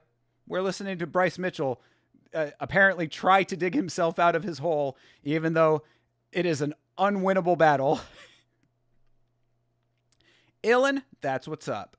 Well, I want to ask you a few things. I want to ask you how did Dana White take it? Because I'm gonna go back to something I did really stupid. Dana came out and talked about it. Right? How did you feel about what Dana said? I was perfectly content with what he said. I mean, there's nothing that hurt my feelings or I felt like he was speaking his mind. And, there's nothing that Dana could say literally nothing he could say to make me not love him. I truly do worship Jesus. I love the two commandments Jesus gave is love the Lord your God with all your heart and love your neighbor with all your heart. Well, Dana, he's my boss and he's my neighbor. And he lived right next door to you? Well, he just metaphorically is my neighbor. I'm Dana moved to Arkansas? Yeah. My bad. He could be a farmer. Wow. That's what he needs God, to Rampage, is come start on, a man. farm. But I mean, seriously, because you could help feed people. But you had me fucked up for a second. I thought Dana it was your neighbor. My bad. My bad. I seriously love Dana. I always have and I always will. And even if he thinks I'm a stupid hillbilly, I don't care. I still love him. Did he cut you? I don't believe so, no. He would have told you. Huh? He would have told me, yeah. Yeah, so Dana came out, of course, and disavowed all of what Bryce said. Bryce has not been cut. I think everybody knows that by now. Bryce is still on the roster and will still be booked for fights. So we'll have to see what ends up happening when he gets his next one. UFC needs to start paying fighters better. Yes, I would agree with that. The class action lawsuit that just got settled is apparently not the same class action lawsuit that covers unionization for fighters. And I think that having some type of collective bargaining and collective representation for fighters is the number one thing that needs to change about this sport. There needs to be a players association equivalent in MMA. Every other major sport in the United States has representation collectively for their athletes. The UFC needs to catch up in that regard. Dana often likes to say that his competition is not other fight promotions. His competition is the NFL and MLB and NBA. If that is the truth, then they need to get with the times in that regard as well and have these fighters properly represented, have healthcare be accessible for fighters, have career support offered for fighters, have CTE and concussion support offered for fighters. That's a huge issue that I think is being examined and researched when it comes to the sport. There's a lot that needs to go into the later part of fighters' careers that is not currently happening, and that is, I think, one of the biggest issues that we have currently that needs to be addressed. And I'm praying with everything that there is that this class action lawsuit gets to that end, because the initial class action lawsuit that was paying out all these fighters for their unscrupulous business practices that just got completed is a drop in the bucket and does not cover all of the countless fighters that are just starting their careers now. So there's a lot of work that needs to happen when it comes to those aspects, and hopefully that will change. If it affects wrestling, it affects UFC fighters. Your ex-military learned jiu-jitsu there. It's brutal. Yeah. Absolutely. I mean, the professional wrestling is the same type of situation. I don't know if they finally ended up getting some type of representation within their ranks. I don't think that they have, though. So this is something that like TKO Holdings could really do some good with, but it's going to affect their bottom line in a really big way. So who knows if they're actually going to step up and do it on their own. I would highly doubt they're going to do it on their own. But if they're ordered to do so, there's definitely a way that they can enact change for their athletes in a positive way that will not take away their bottom line to the point that they can't be exceedingly rich. They're one of the largest entertainment properties on the planet currently between the UFC and WWE. There has to be a way to get representation for their athletes in a way that makes sense and allows them to still be insanely wealthy. The money is there, but the lawsuit isn't. The lawsuit is there. There is currently a class action lawsuit that should be covering that. There are two. There was one that just concluded that is basically a lump sum payout, and then there's a secondary lawsuit that's currently still in arbitration. So fingers crossed, man. Fingers crossed. Got to run. Hey, thanks for checking in, man. Appreciate you. Hope to see you again. Make sure you follow. And I apologize. And he said that, or Hunter said that it's okay. We all make mistakes. And so.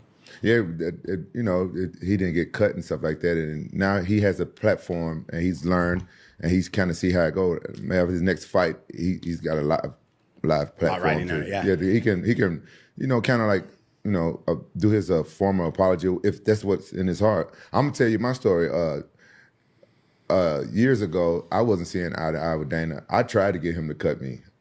I did some stupid skits and stuff like that. I tried to get him to cut me, and Dana saw right through my shit, and he didn't even fucking care. But I was wondering if he was going to, I don't follow the news and stuff that much. I was wondering if he 2 steps ahead, Dana. That's good. You can still come back from this. You know what I'm saying?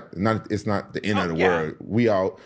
We all say some fucked up shit. I said some fucked up shit before that. I didn't know it was going to be taken out of context and shit like that. Let's hope. Yeah, I mean, Bryce, there is no need to come back. Bryce never left. Like, if you mean come back as far as like rehabilitating his public image, I think that's probably a bit of a tall order. But as far as his career goes, he's fine. he might have affected his post-fighting endeavors. I mean, it's probably going to be a little bit harder for him to maybe get sponsorships and speaking engagements, coaching jobs, whatever he might be doing after his actual in-cage fighting is concerned. But I mean, as far as like the right here, right now of it all, Bryce is fine. He's still going to get booked. I would think that right now, Dana is probably scrambling to book Bryce. I would think that behind the scenes, the UFC is working very hard to make sure that Bryce is on an upcoming card because they want to capitalize on this. And don't think for a second that the organization is not thinking that way. The organization sees heat and they gravitate towards it. They're heat seekers.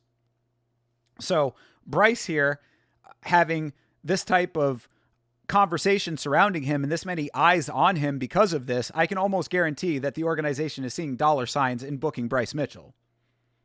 They're probably even going to pay him better. I wouldn't put it past them to increase his pay just based on the viewership that he's going to bring in because of this situation. We can move forward from this. I want to ask you a question. After one of your fights, I think it was in the Apex, you walked into the cage with a Bible, right? Mm-hmm. What was the meaning and the messaging behind that? God set me free from my sins, and so I wanted to let people know that the path to freedom is through the Word of God and living it. And that's why I brought the Bible into the octagon, because I felt like it freed me, and I want to show other people freedom, true freedom, freedom from sins. Everybody that's not a Christian looks at the Bible and they say, well, if you have to live by those rules, that's putting shackles on you, and that's constraining you. And I look at it now, that's how I used to look at it, and I look at it now as it's actually freeing you, because what you're actually a slave to, what you're shackled to, is your sins. Your sins, whether it be chasing around women or being greedy or hateful or whatever, that is what imprisons somebody. And so when I came to the Bible, and for me, I got a wife, a kid, and a home, and you should see where I'm at in my life before and after coming to Christ. And I literally just want that for everybody. And, before I came to Christ, I didn't want a kid. I mean, that's how disgusting the human brain is without God. You don't care about kids. Or at least I didn't. I was thinking, hey, well, these kids are just burdened. Why would I want a kid? It's just going to burden me. It's going to cost me money. When I came to the Lord and realized, look, I'm going to get to go to heaven, there's only one thing I can bring with me. A kid. There's nothing else you can bring to heaven. But if you make a kid and you raise that kid and he walks in paths of righteousness and has integrity, worships God, your kids will get to go to heaven with you. And so based off of Christianity, I now have a family. I mean, but yeah, Bryce, what if people don't want the same things that you want? Like, oh, I want everybody to be free through the Bible. What if they don't want that? I don't want the life that you have. I don't want like the same thing. I don't have the same goals that you have. I have my life. I'm living my life the way that I want to live it. It doesn't involve adherence to these rules that you have decided are the right set of rules to live by within this little book that you carry around. So you pushing it on people and proselytizing all of this stuff and preaching at everybody, it's like, keep it to your fucking self, dude. No one's saying that you can't be that way, but like, I don't want your life. And I'm not going to accept it or take it. So like, congratulations that you found something that worked for you. But having this righteous mission to convert everybody on the planet, it's a slap in the face to the people who just want to be left alone from it. The people who can go through their life and navigate it in a way that doesn't need those things. Oh, everybody needs those things. Well, not everybody does, Bryce. Hate to break it to you. And I didn't have a family before, and that's why I love the Bible, because it set me free, gave me a family. How did you find God? When did that happen? Well, there was a possession, and I was dating a witch, and she's fully possessed. Oh yeah, and the witch. I remember that. Yeah, she was trying to destroy my life, and I didn't believe in possessions until I seen somebody possessed, and then she was threatening me with a lot of awful threats and whatnot, and destroying my house. And so I said, in the name of Jesus Christ, I command you to leave. and she instantly left after hours of arguing. But before she left, or before I spoke the name of Jesus, she was speaking in tongues, and I didn't believe in that. I didn't believe in demonic possessions or anything. So when she started speaking in tongues, I realized that this woman is actually possessed by demons. So Yeah, so that's legit. Bryce really does believe that he was dating a witch, like an actual, real, full-on witch who was speaking in tongues. Really what happened there, it sounds like to me, is that Bryce encountered a woman who was just as stupid as he was, and when two opposing stupidities meet up with each other, you know, it's the immovable object and the unstoppable force, right? do you think when Christian people are speaking in tongues, that's a demon? No, speaking in tongues in the book of Acts is when people are filled with the Holy Spirit. Like all the apostles spoke in tongues. See, I'm confused about that part. The apostles, they all spoke in tongues originally when they were filled with the Holy Spirit. But if you don't think that the devil is an imitator and can speak through tongues as well, has his version, I'm here to tell you, bro, I've seen a demon speaking in tongues. It's the tricks. Do you know what the Saint Benedict medal is? I do not know. Do you know what that represents? It looks like a cross. Do you know who Saint Benedict is? No, sir. So Saint Benedict is a man who's been documented to, you know, I don't want to say fight, but perform exorcisms and release people from demonic possession. Yes. Okay. So growing up, my dad used to always give me this coin to carry around because I traveled the world as a kid. And I always give a ring to everybody. We make them custom. They're blessed by the Pope. And the thought of this is the same concept, right? This protection from a religion, this protection from the Most High over the devils and the evils and the demonicness of the world that were thrown at us, right? Like you being a fighter as well, you understand the significance of going to battle and people investing time into you and then you trying to come out on top, right? The messaging, the weight you hold. The point that I'm trying to get at is that even with the positive messaging you have, right? You have to be very cautious of how you use that messaging. Oh my God. Or else Right the back good to that the you're same trying to shit. show will be turned against you. And Oh my God. All this fucking Saint Benedict talk just to come right back around to the same shit. This bear guy sucks. Jesus Christ. Fucking A. Jaxxon Podcast keeps taking L's with this and what happened with Forrest Griffin. Yeah, I heard about the Forrest Griffin one too. Like, is it similar to this? Is it just them essentially browbeating Forrest for some reason? Like, what did that one get taken down as well? Maybe I'll have to watch that one too. But after watching this, I'm just like, man, this is fucking a slog, dude. This guy sucks. Like, I'm just like, bro, you keep like circling back to the same shit. And I don't understand what he thinks he's going to gain by this. Like, what, like, do you think that you're like getting through in a way that Bryce didn't already like know that he like, should do that, like all of this conversation surrounding Bryce had not already gotten him to the same point that you're getting him to, or trying to anyway? Like, I don't understand what he thinks he's accomplishing with any of this stuff aside from just talking. It's like he prattles on. And the thing that bothers me as well about him and the way that he's going about this is that it's the same basic rhetoric. It's the same, oh, it's angels and demons and, you know, the path of righteousness and all. It's like, bro, you're saying the same stupid shit, just a little less confrontationally as far as like the rest of the world is concerned. Bryce said some stuff that was offensive and hurtful to a lot of people in the world, like, so you can take that in a confrontational manner, even though he didn't intend that. But you're saying basically the same type of stuff, just without the extremity. It's just a more compact and refined version of the same type of talking points. Yeah, I'm just like, bro, this dude ain't it. And that's the devil winning in all reality. Call me crazy the devil or not, winning. that's the truth. The devil wins when he's able to make people look bad, when he's able to get people to turn on each other. Oh yeah, he loves that. That's the mark of the beast, right? Yeah, he loves hate. Yeah. So with that being said, Bryce, I do feel like what Rampage just said, like, it is very important that the messaging that you do want to get out there, that is positive, the messaging you do want to get out there that promotes good things, promotes unity, promotes people coming back to realism and faith. That's very important. Those are good messages people need to hear. The devil wins whenever anybody listens to this podcast. Right? We just have to deliver those messages in a way that people are receptive to them. And sometimes the devil throws little U-turns in our messaging. So instead of people hearing and receiving this information with grace and love, they receive it with hate and doubt. Yeah, I understand exactly what he's saying. You ever been to any type of sporting event or in a crowded place? You see the people with the bull horns. You're going to hell, blah blah blah, and they mean well, right? But I feel like some of those people, they just doing it wrong. Is doing it negatively, right? Right. Because before, I'd be like, man, that's a no. Even me, I know the truth like you. I know that there's There God. you go.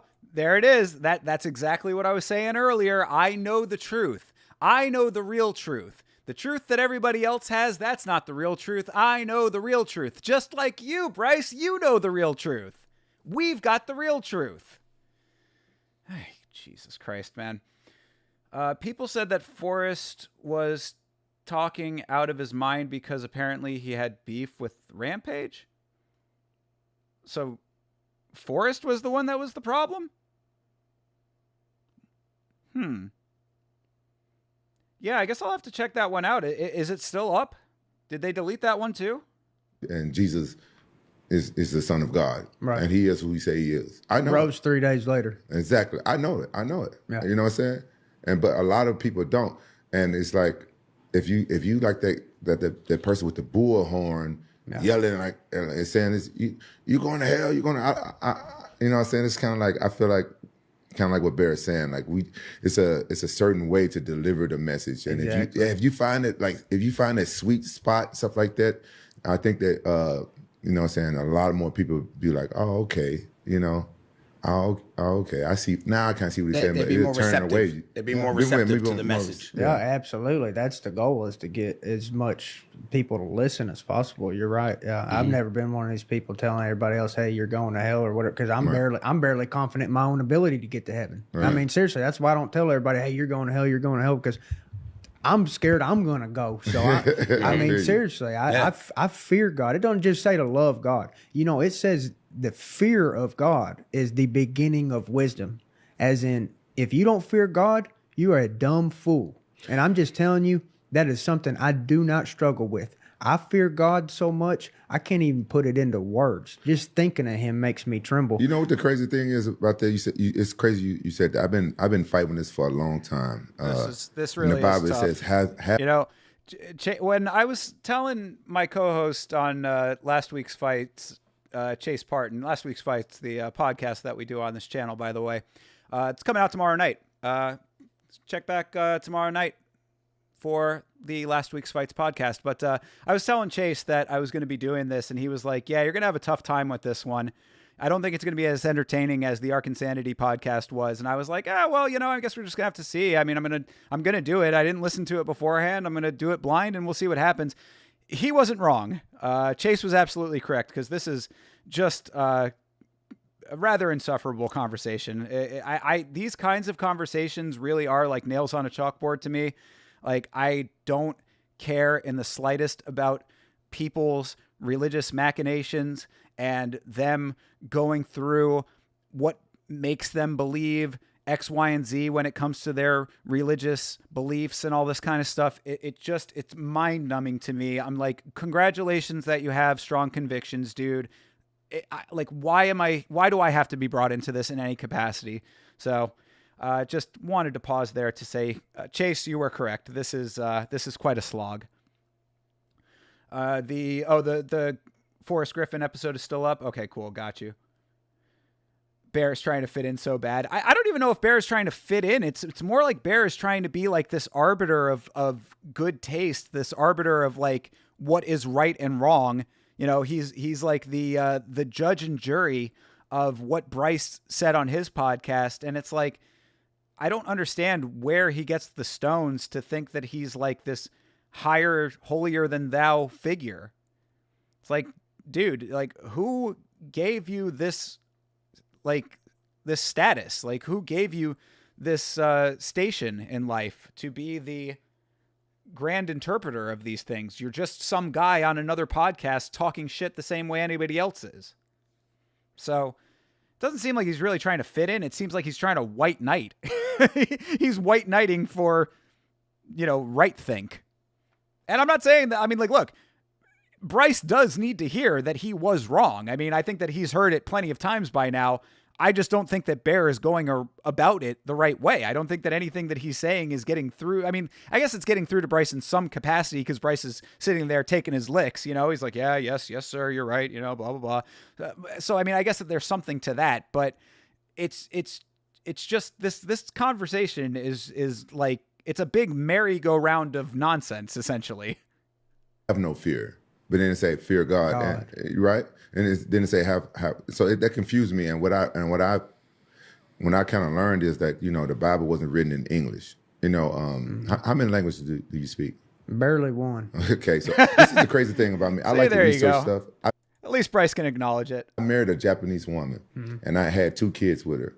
And as soon as my daughter, my youngest, you know, she could speak, I had them 3 translate something for me. I just want to test it out. I had all 3 translate something, and they translated it. And so I asked them, like, whose translation was the best? Because they all 3 translated 3 different ways, and they all said, "Oh, my son Elijah."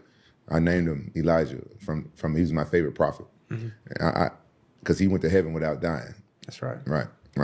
And so I believe Enoch did too. Yeah, but Elijah did it first when I read it, right? But Elijah was better, you know. He did it first. Went to heaven without dying. Like what is? Like, these people say things, and it's just like, do you hear yourself?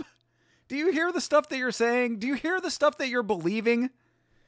And it just makes sense. I mean, like, look, you know, like the flying spaghetti monster makes sense to some people. It's like, if you say that you believe that, are you a crazy person? It's like, if you believe this shit, I would think that maybe you shouldn't think that those people are so fucking crazy.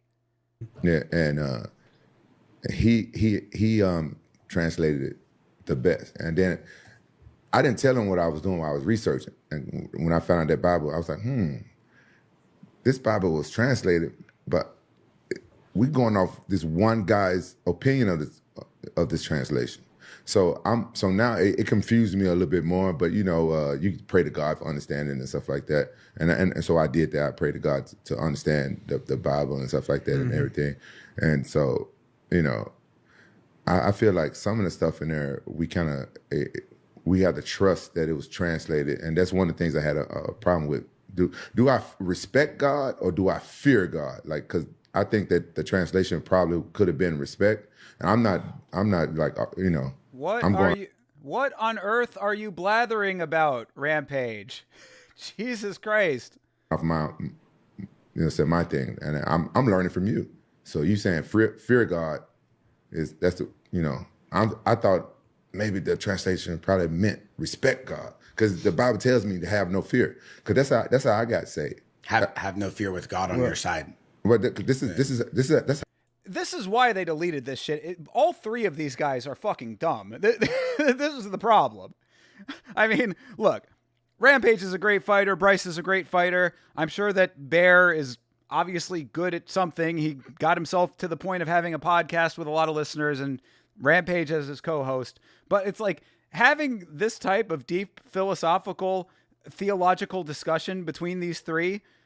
I mean, this is Mo, Larry, and Curly having this talk right now. Good Lord, 3 stooges over here. That's how I got saved, because I was afraid, because right after I did that big slam with Ricardo Arona, I got super famous in Japan. Like, a lot of Yakuza wanted to hang out with me. I didn't know much about it. I thought they was cool. I didn't know really what the Yakuza was. Right. I came back to America, and you know, and MMA was nowhere near as big as it is here, but in Japan it was way bigger. So I got real famous. A lot of people gravitated towards me and stuff. And then my first time craving alcohol. I never craved alcohol. I've never, you know, the only thing I was been addicted to was cigarettes. I never craved it. I found myself craving alcohol. What are you talking about? Bar I used to work at before I made it. Going drinking every night, craving it. I'm like, what the fuck? And I had just become a single dad. I just got custody of my son. And long story short, the devil did come to me in a dream, put his hands in my chest, and I was afraid.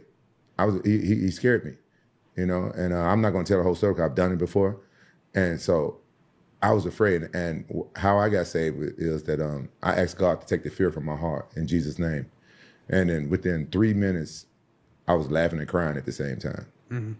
And my dad was bad on drugs and alcohol, and he got saved. He got saved first, like 2 years prior, And when I talked to him on the phone, I was out in Huntington Beach in the first apartment that I lived when I moved from Memphis to come here. And I talked to my dad on the phone. As soon as I heard his voice, like when you get saved, a lot of people don't believe you. I know my dad. As soon as I talked to my dad, I heard his voice.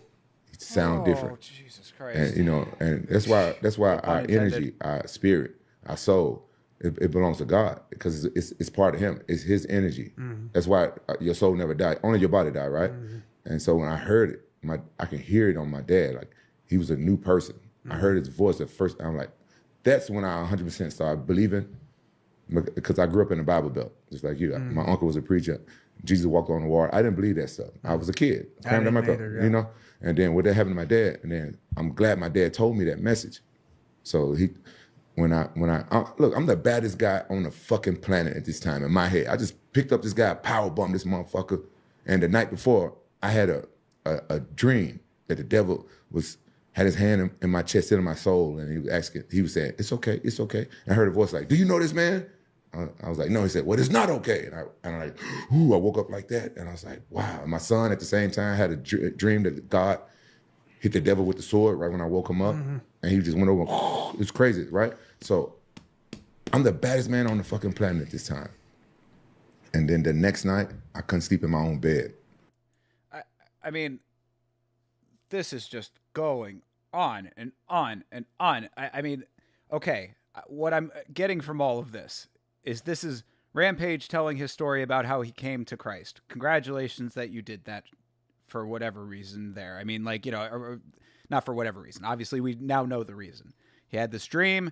He's out in Japan. He's hanging out with the Yakuza. He's having cravings for alcohol. He's coming to Jesus because of all of this stuff.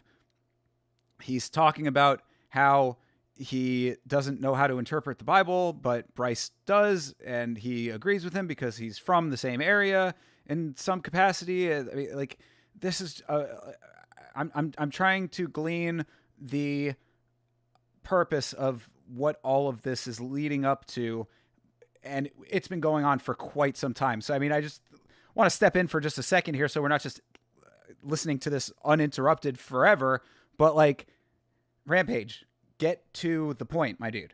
Now I'm a fucking coward. And my son was little. I'm ashamed to say this, but I'm going to say it. I'm ashamed to say this. I had to pee really bad. I was spending out at my friend's house because I was 26 years old, baddest man on the planet. Afraid to sleep in my own bed because of my dream. And I had to pee. And my son was little, and I was teaching him how not to wet the bed and teach him not to lie. I was so afraid. I was going to wet the floor and blame it on my son. Right. Yeah. When you see darkness like that, when you have a demonic experience and you don't have God in your heart, it's terrifying. Yeah. I mean, when I seen that woman become fully possessed, dude, I was scared. And that's why I called on God, because I was scared. Yeah. See, so at least that there's some common ground that they've gotten to here. They've gotten to common ground in the sense that they all have this delusion of angels, demons, and otherworldly spirits. You know, God, the devil, and all of the machinations, trappings, and conjurings that come with it. So I guess we've gotten to at least some even keel with these folks on this show. Silver linings abound. He took the fear from my heart within 3 minutes, and I got up, and I had been changed. And then I was it's the weirdest thing that ever happened to you. I was preaching the gospel, never even read the Bible fully, because my cousin wanted to name me Rampage. And when I was a kid, he told me, oh, don't read Revelations. Don't read Revelations. It's going to scare you.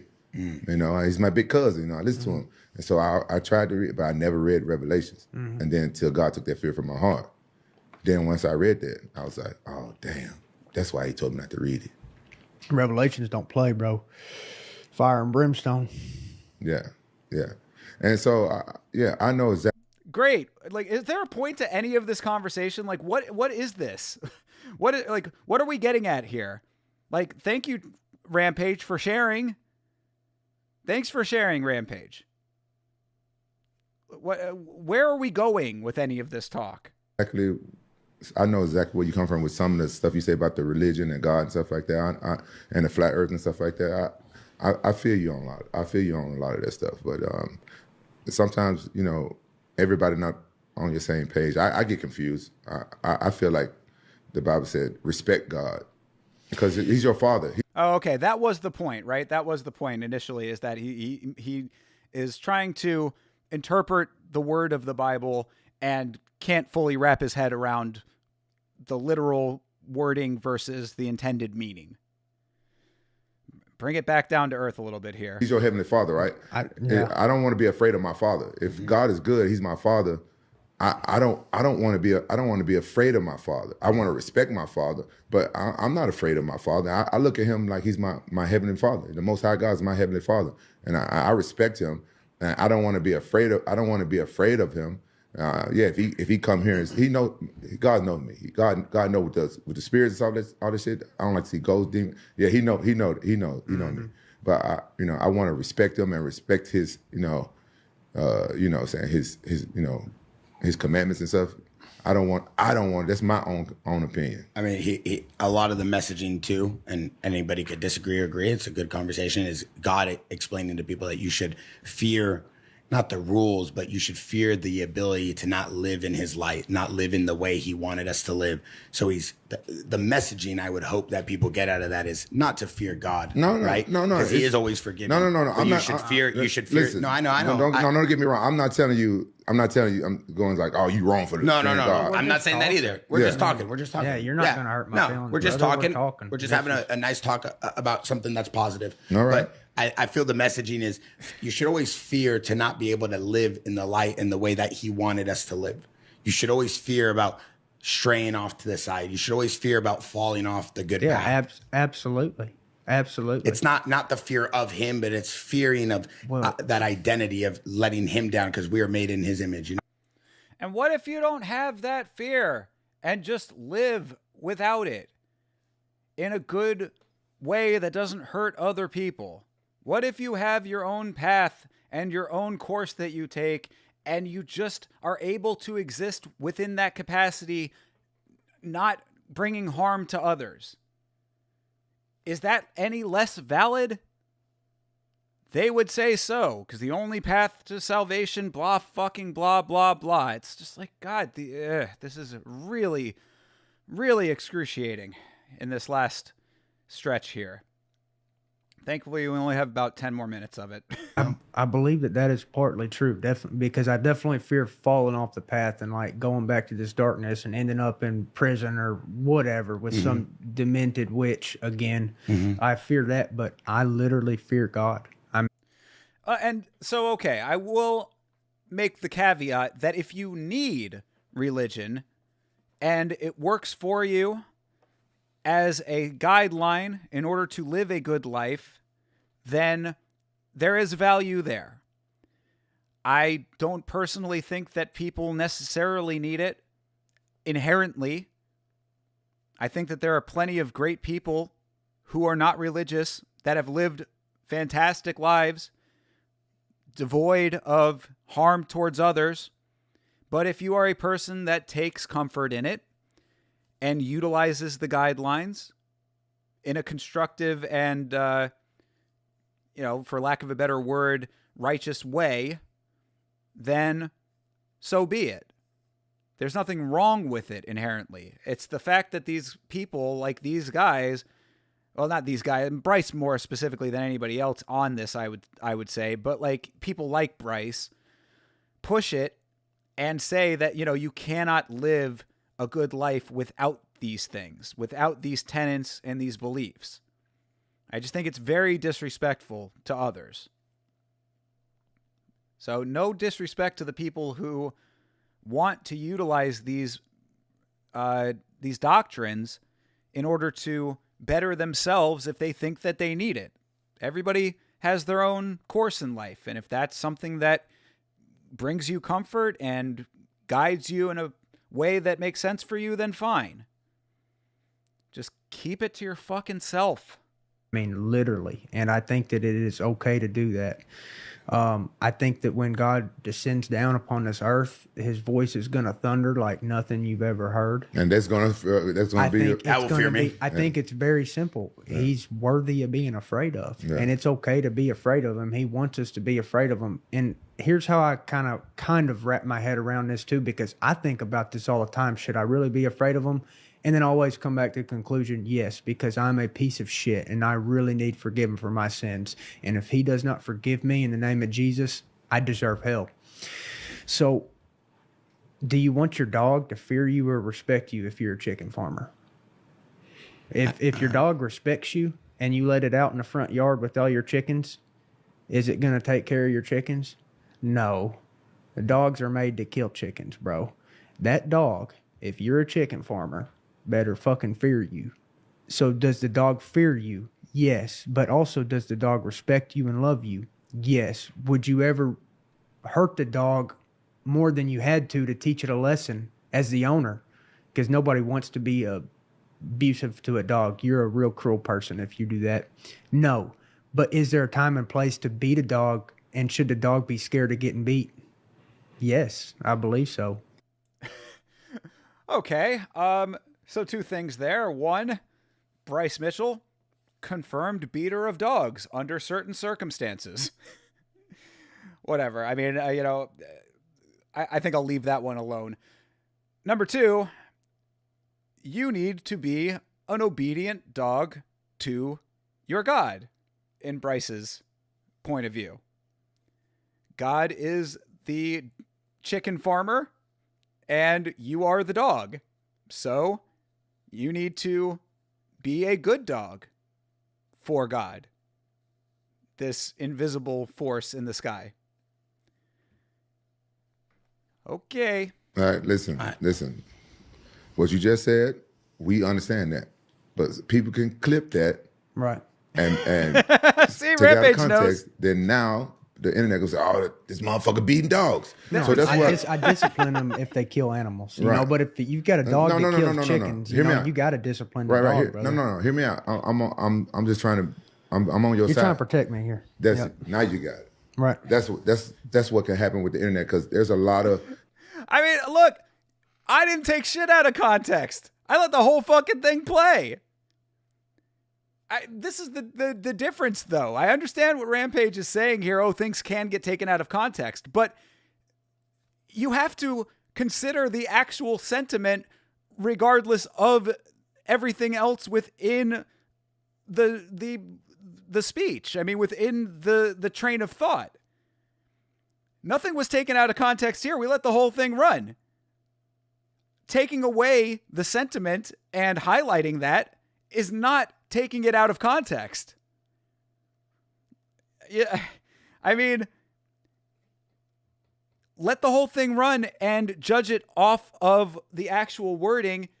It doesn't really make it a whole lot better necessarily, which is the same point as in the Ark Insanity podcast.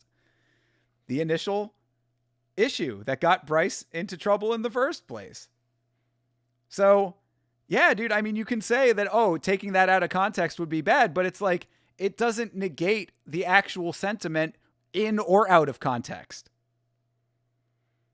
So, Bryce saying, yeah, you have to discipline a dog by laying hands on it or hitting it in some capacity, being aggressive towards it in some way. That's what he said. Context or no. It is what it is, man. So yeah, again, it's another prime example of the same exact issue. It's kind of funny that happened right here on this show when they're trying to beat this into Bryce's head. But it's the same point. It's the same thing. So context or otherwise, you get what you get when you say those kinds of things. Hating people out there. They done it to me. Yeah. They got me humping. They got me humping a reporter, but they don't show the part where she's in on it with me. Yeah. You know what I'm saying? No bullshit, bro. Yeah. So that's my. I want to know if that's actually true or not. I want to know if that's actually true, because that's been the narrative that's been going around now, I guess maybe since this episode or whatever, is that the reporter that Rampage was essentially sexually harassing, apparently she was in on the joke. Can somebody find out who that reporter was and see if she's still active somewhere online and see if we can get her side of the story on that one? Somebody do some research on this, or maybe I'll have to do it myself, but I want to know the truth about that. Because it's like, look, whatever, man. I mean, I don't think that it was something so egregious that he should have been canceled over it or whatever. I think that it was, it was in jest. It was jokey. Was it a little bit too far? Yeah, but it wasn't so egregious or bad that it was like a cancelable offense. And I'm not, I am in no way, shape, or form a supporter or proponent of cancel culture to begin with. So if that reporter felt some type of way about it, she certainly could have talked about it and spoken out about it in her own capacity. But I do want to know what the truth of that is, because I do think that if that's not the case, this is definitely Rampage trying to spin a narrative after the fact to do a little bit of damage control on something that was somewhat damning in a different time. I mean, that's another part of it too, is that, it was a long time ago. Standards were a little bit different, perhaps. I don't know. You can kind of draw your own conclusions from that clip, but I want to know what the truth is there. Was she really in on it? I want to find out. I'm just pointing that out to you. I understand exactly what you said, and you actually taught me something. I'm learning from you. Like I was studying it about the translation.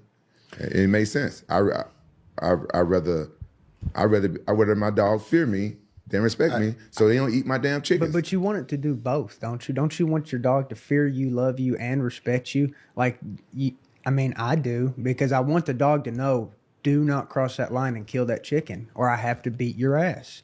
But I don't want him to do that, and I want the dog to love me. And pretty much, I just want treated by God like how I treat my dogs. Like, I take good care of them when they get out of hand.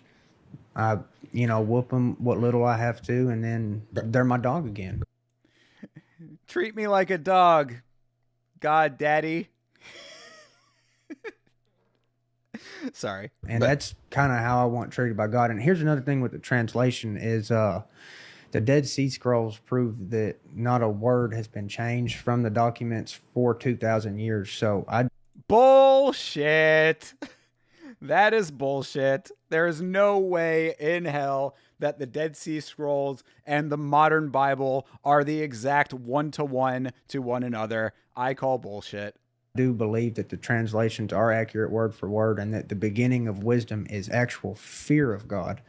And not only should we love God, we should fear him. And I don't believe that you're an idiot if you disagree with me or anything. I personally fear God because he is very scary. The good thing about religion, Bryce, the good thing about learning and living in the light is when you understand the messaging and the tone, and you understand where things are coming from, rather than arguing, rather than disagreeing, you're able to have an opinion and understand the context.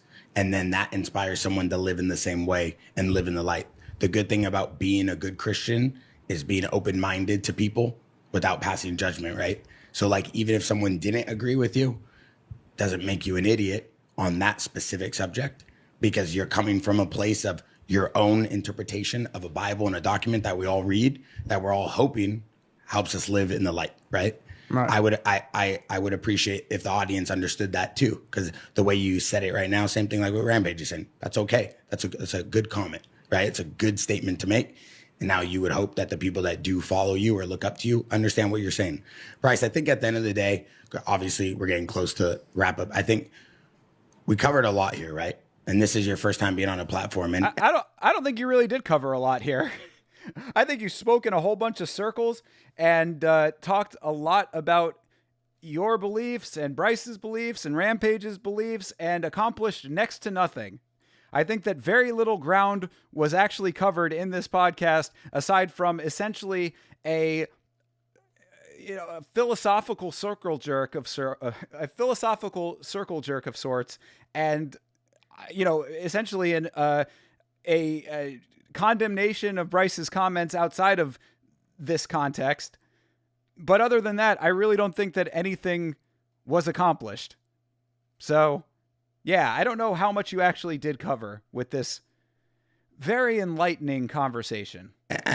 I could see the remorsefulness in you. I could see the sensibility in you right now, understanding where everything's at in the world and what you said and what's going on and what Rampage is saying. And hopefully you don't take what I was saying as, trying to pass judgment on you. I was just trying to make a statement and a point, because I was thinking about it all day. I said, having a guy on a podcast like this that most of the time me and Rampage are joking or about girls and having fun and traveling the world, it's hard for us to switch a gear and say, all right, well, we got to be a little bit serious today. Yeah, you probably shouldn't do that. You should go back to the original concept for the show, because you're not good at this. This is not your strong suit, Bear. Definitely not Rampage's. And you can see throughout all of this how uncomfortable Rampage is even trying to be in this arena.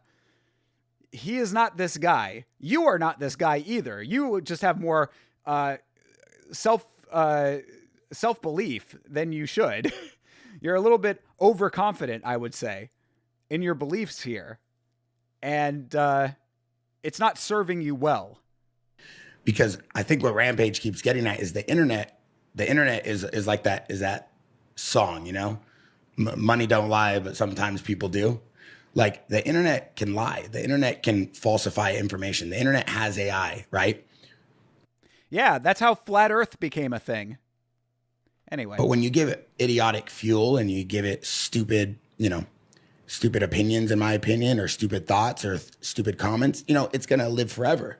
Mm-hmm. So I think it's a learning lesson. Obviously you have a boss who's one of the greatest sports commissioners of all time, Dana White, right? Dana White is not a commissioner. Came out, he gave a speech on you, whether they cut you or not, I don't know. But as a fighter, you have so many fans that look up to you as a fighter.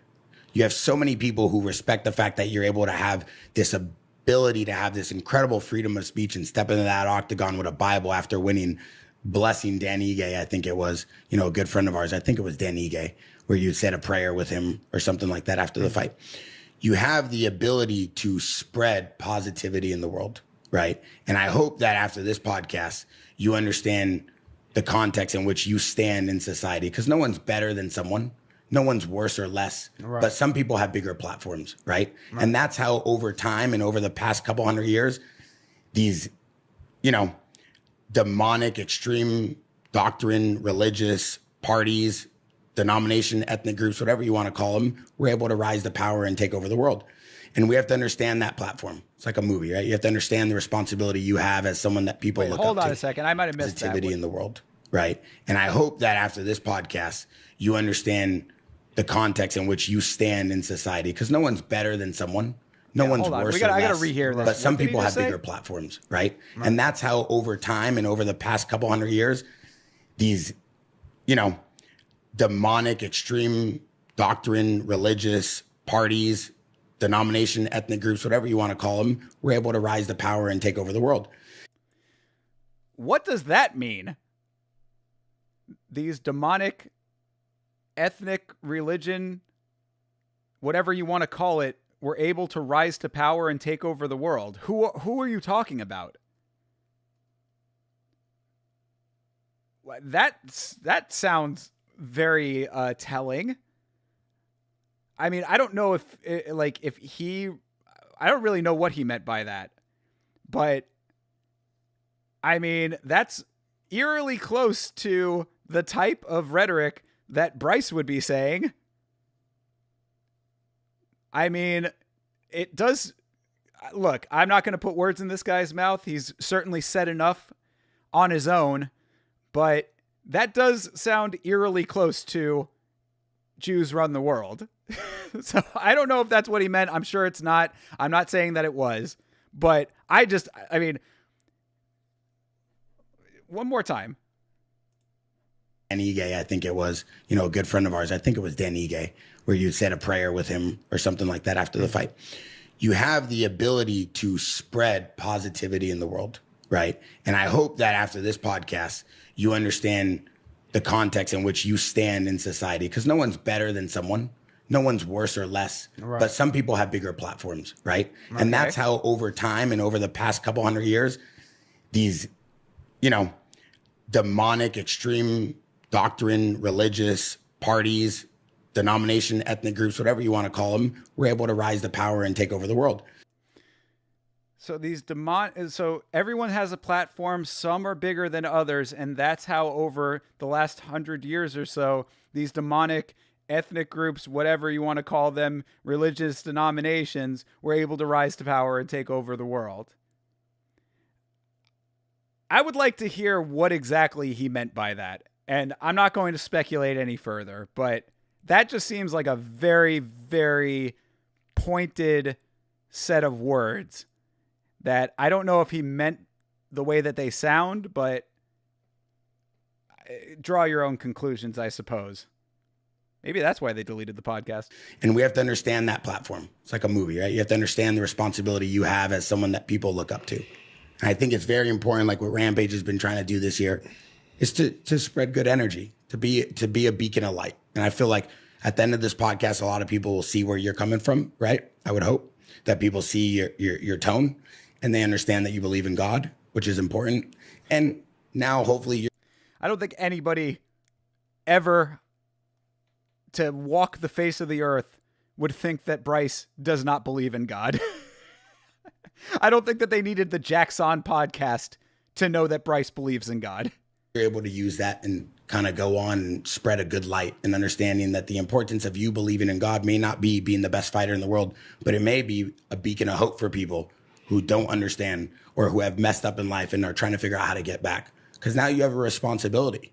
If you want acceptance from people, that's up to you. If you want repentance from people, if you want forgiveness from people, that's up to you. But you have the ability now as a person of your stature and the athleticism and the athlete that you've been able to display and show over the past couple of years to go and rewrite whatever it is you want to write for your future and your family's future. You have a responsibility with your statue in life. Hey, God. Bryce has no responsibility to do anything. I mean, all he really has to do is take the tongue lashing that he's getting for the comments that he made. I mean, he's inherently responsible for that because he made the statements.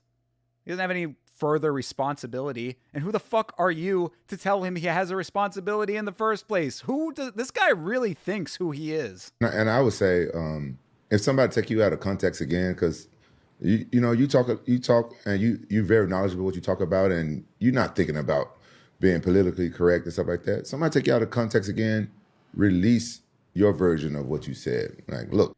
Oh, yes. Release your version of what you said, Bryce. Release the full, unedited clip of everything you said on the Ark Insanity podcast. That would be great. It's on this channel if you want to go look at it. It really does bother me about that watch along. If you go back to the live that we did watching the Ark Insanity podcast, it bothers me that the statements that he made that were the focal point of everything were so late into the podcast, because at that point I was already kind of punched out. I mean, I had ranted and raved about so much of the other nonsense that he was talking on that podcast that by the time we finally got to the Holocaust, I was a little bit petered out. But it almost is better for the viewer, I would think, because it does give you the opportunity to hear him unfiltered, uncensored, completely in context. So go ahead, Bryce, release the full version, or do what you were saying that you should have done. Do what you were saying that you should have done, where you should have come at it like a history professor, a historical person of record. Come at it from an analytical standpoint with your overcoat and your corduroy vest and your pipe, and try to be this high-minded, enlightened individual who's going to tell us how great of a guy Hitler was. Have at it, bro. Go for it. See what you got, because I guarantee that nothing is going to make it right. Great advice, Rampage. I was taken out of context. If it was out of context. And if it's stupidity, just don't even release it. Oh, yeah, well, he's more knowledgeable in this shit than me, because... Oh, the irony of this guy telling him not to release a podcast when he released this one and then took it down. He don't get fucked up like that. I've gotten fucked up like that. But he's the first one to tell me after the show. He'll pull me aside and say, "Hey, brother, I don't think you were able to let me even finish my thought." And I say, "You know what, Rampage, you're right." Or I'll tell him straight up, "Rampage, some thoughts aren't needed because you're gonna be interpreted the wrong way, regardless. But then some thoughts are just never even needed because they're just wrong, you know? And you have to be the barometer of that. But I do think that a lot of people out there appreciate you as a fighter. And I hope you know that. A lot of people support you as a fighter. They think you're one of the most exciting fighters to watch. You've had some incredible fights, right? You had an incredible career so far. Like, before we even end this, I kind of want you to be able to talk a little bit about, like, what's next for you as an MMA fighter, as a family man, as a father, as a husband. What's next for you? Kind of run us through that. Well, I believe I'm going to fight until I get the belt. And I believe that with all my heart, but if that doesn't happen, it's okay. I'm just going to keep fighting as hard as I can. I would like a fight sooner than better. Oh, yeah. I think everybody wants you to get a fight now. I really cannot wait to find out who they match him up with. Like Beeb was saying earlier, just throw him to Volk. Who knows? Volk nowadays, that, I don't know, could be more of a competitive fight than one might have thought in previous years. But either way, yeah. Let's get Bryce back in the cage sooner than later. I'm prepared to take one whenever they offer. So I don't know what's coming up next, but I know that I can beat everybody. I mean, I know that.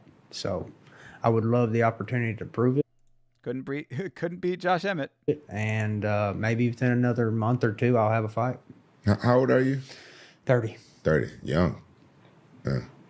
Got a lot of miles on me, though. Were you wrestling in high school?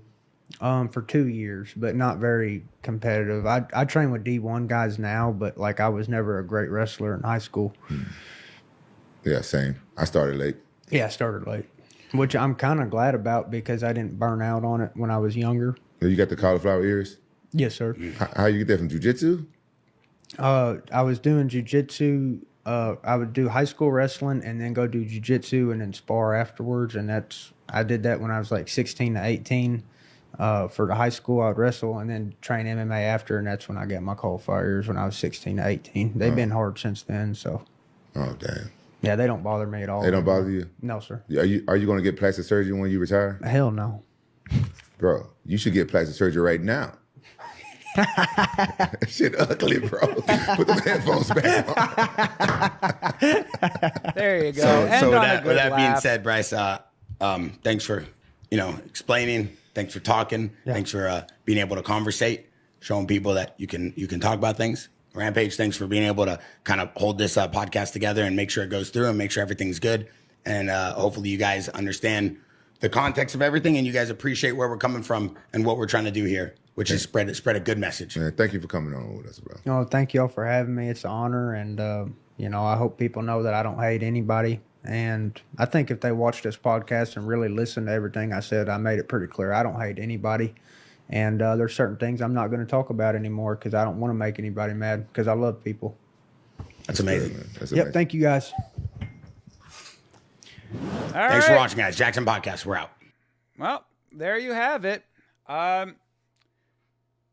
What did we learn today, folks? I don't know. I mean, did we learn anything from this? Was there something to be gleaned from this? I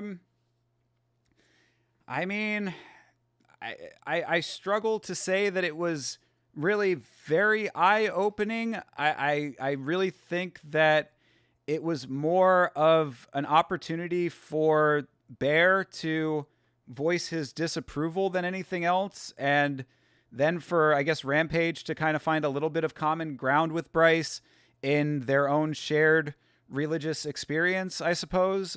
So I guess maybe there's a little bit of positivity in that aspect of it.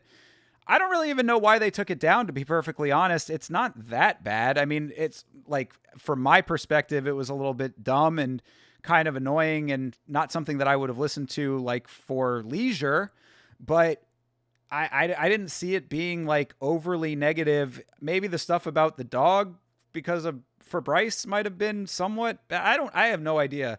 I'm really kind of struggling to see why this was like taken offline and scrubbed, but either way, I mean, that's what we got, ladies and gentlemen. That was Bryce Mitchell on the Jaxxon Podcast. It was certainly a little bit of an arduous task to sit through at times, but now we've heard it, and I guess we can, at least for now, put the Bryce Mitchell saga to rest. I suppose I will have to go and find the Forrest Griffin episode, which maybe we'll watch on the channel at a different time.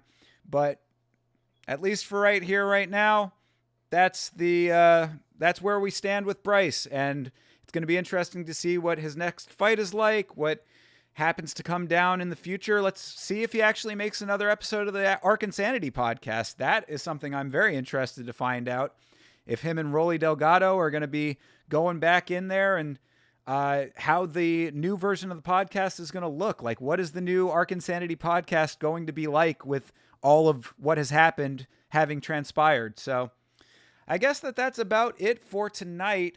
Thanks very much for hanging out with me. As always, I appreciate you guys. Thank you very much to Anakin, to Beeb, to Loon. Thank you very much for checking in over on Kick. I appreciate that. New episode of Yama is out on the channel right now, going over UFC 312, Sean Strickland and Eric Nixick's whole situation. And tomorrow night, last week's fights, myself, Chase Parton, right here, doing a podcast to break down each and every fight from UFC Vegas 102 at the Apex last weekend. I actually have to go and rewatch the rest of the fights. I have started my rewatching. I need to finish that up. So I'm going to get to that. Come back tomorrow night for the podcast. That'll start at 9 o'clock. If it does not start at 9, it'll start later than 9. And I'll let you know what the start time is, as always, on Twitter and Instagram at Yama Show. Make sure you follow there. And, of course, subscribe on YouTube. That's about it. Have a great rest of your night. And, as always, everybody, fight on.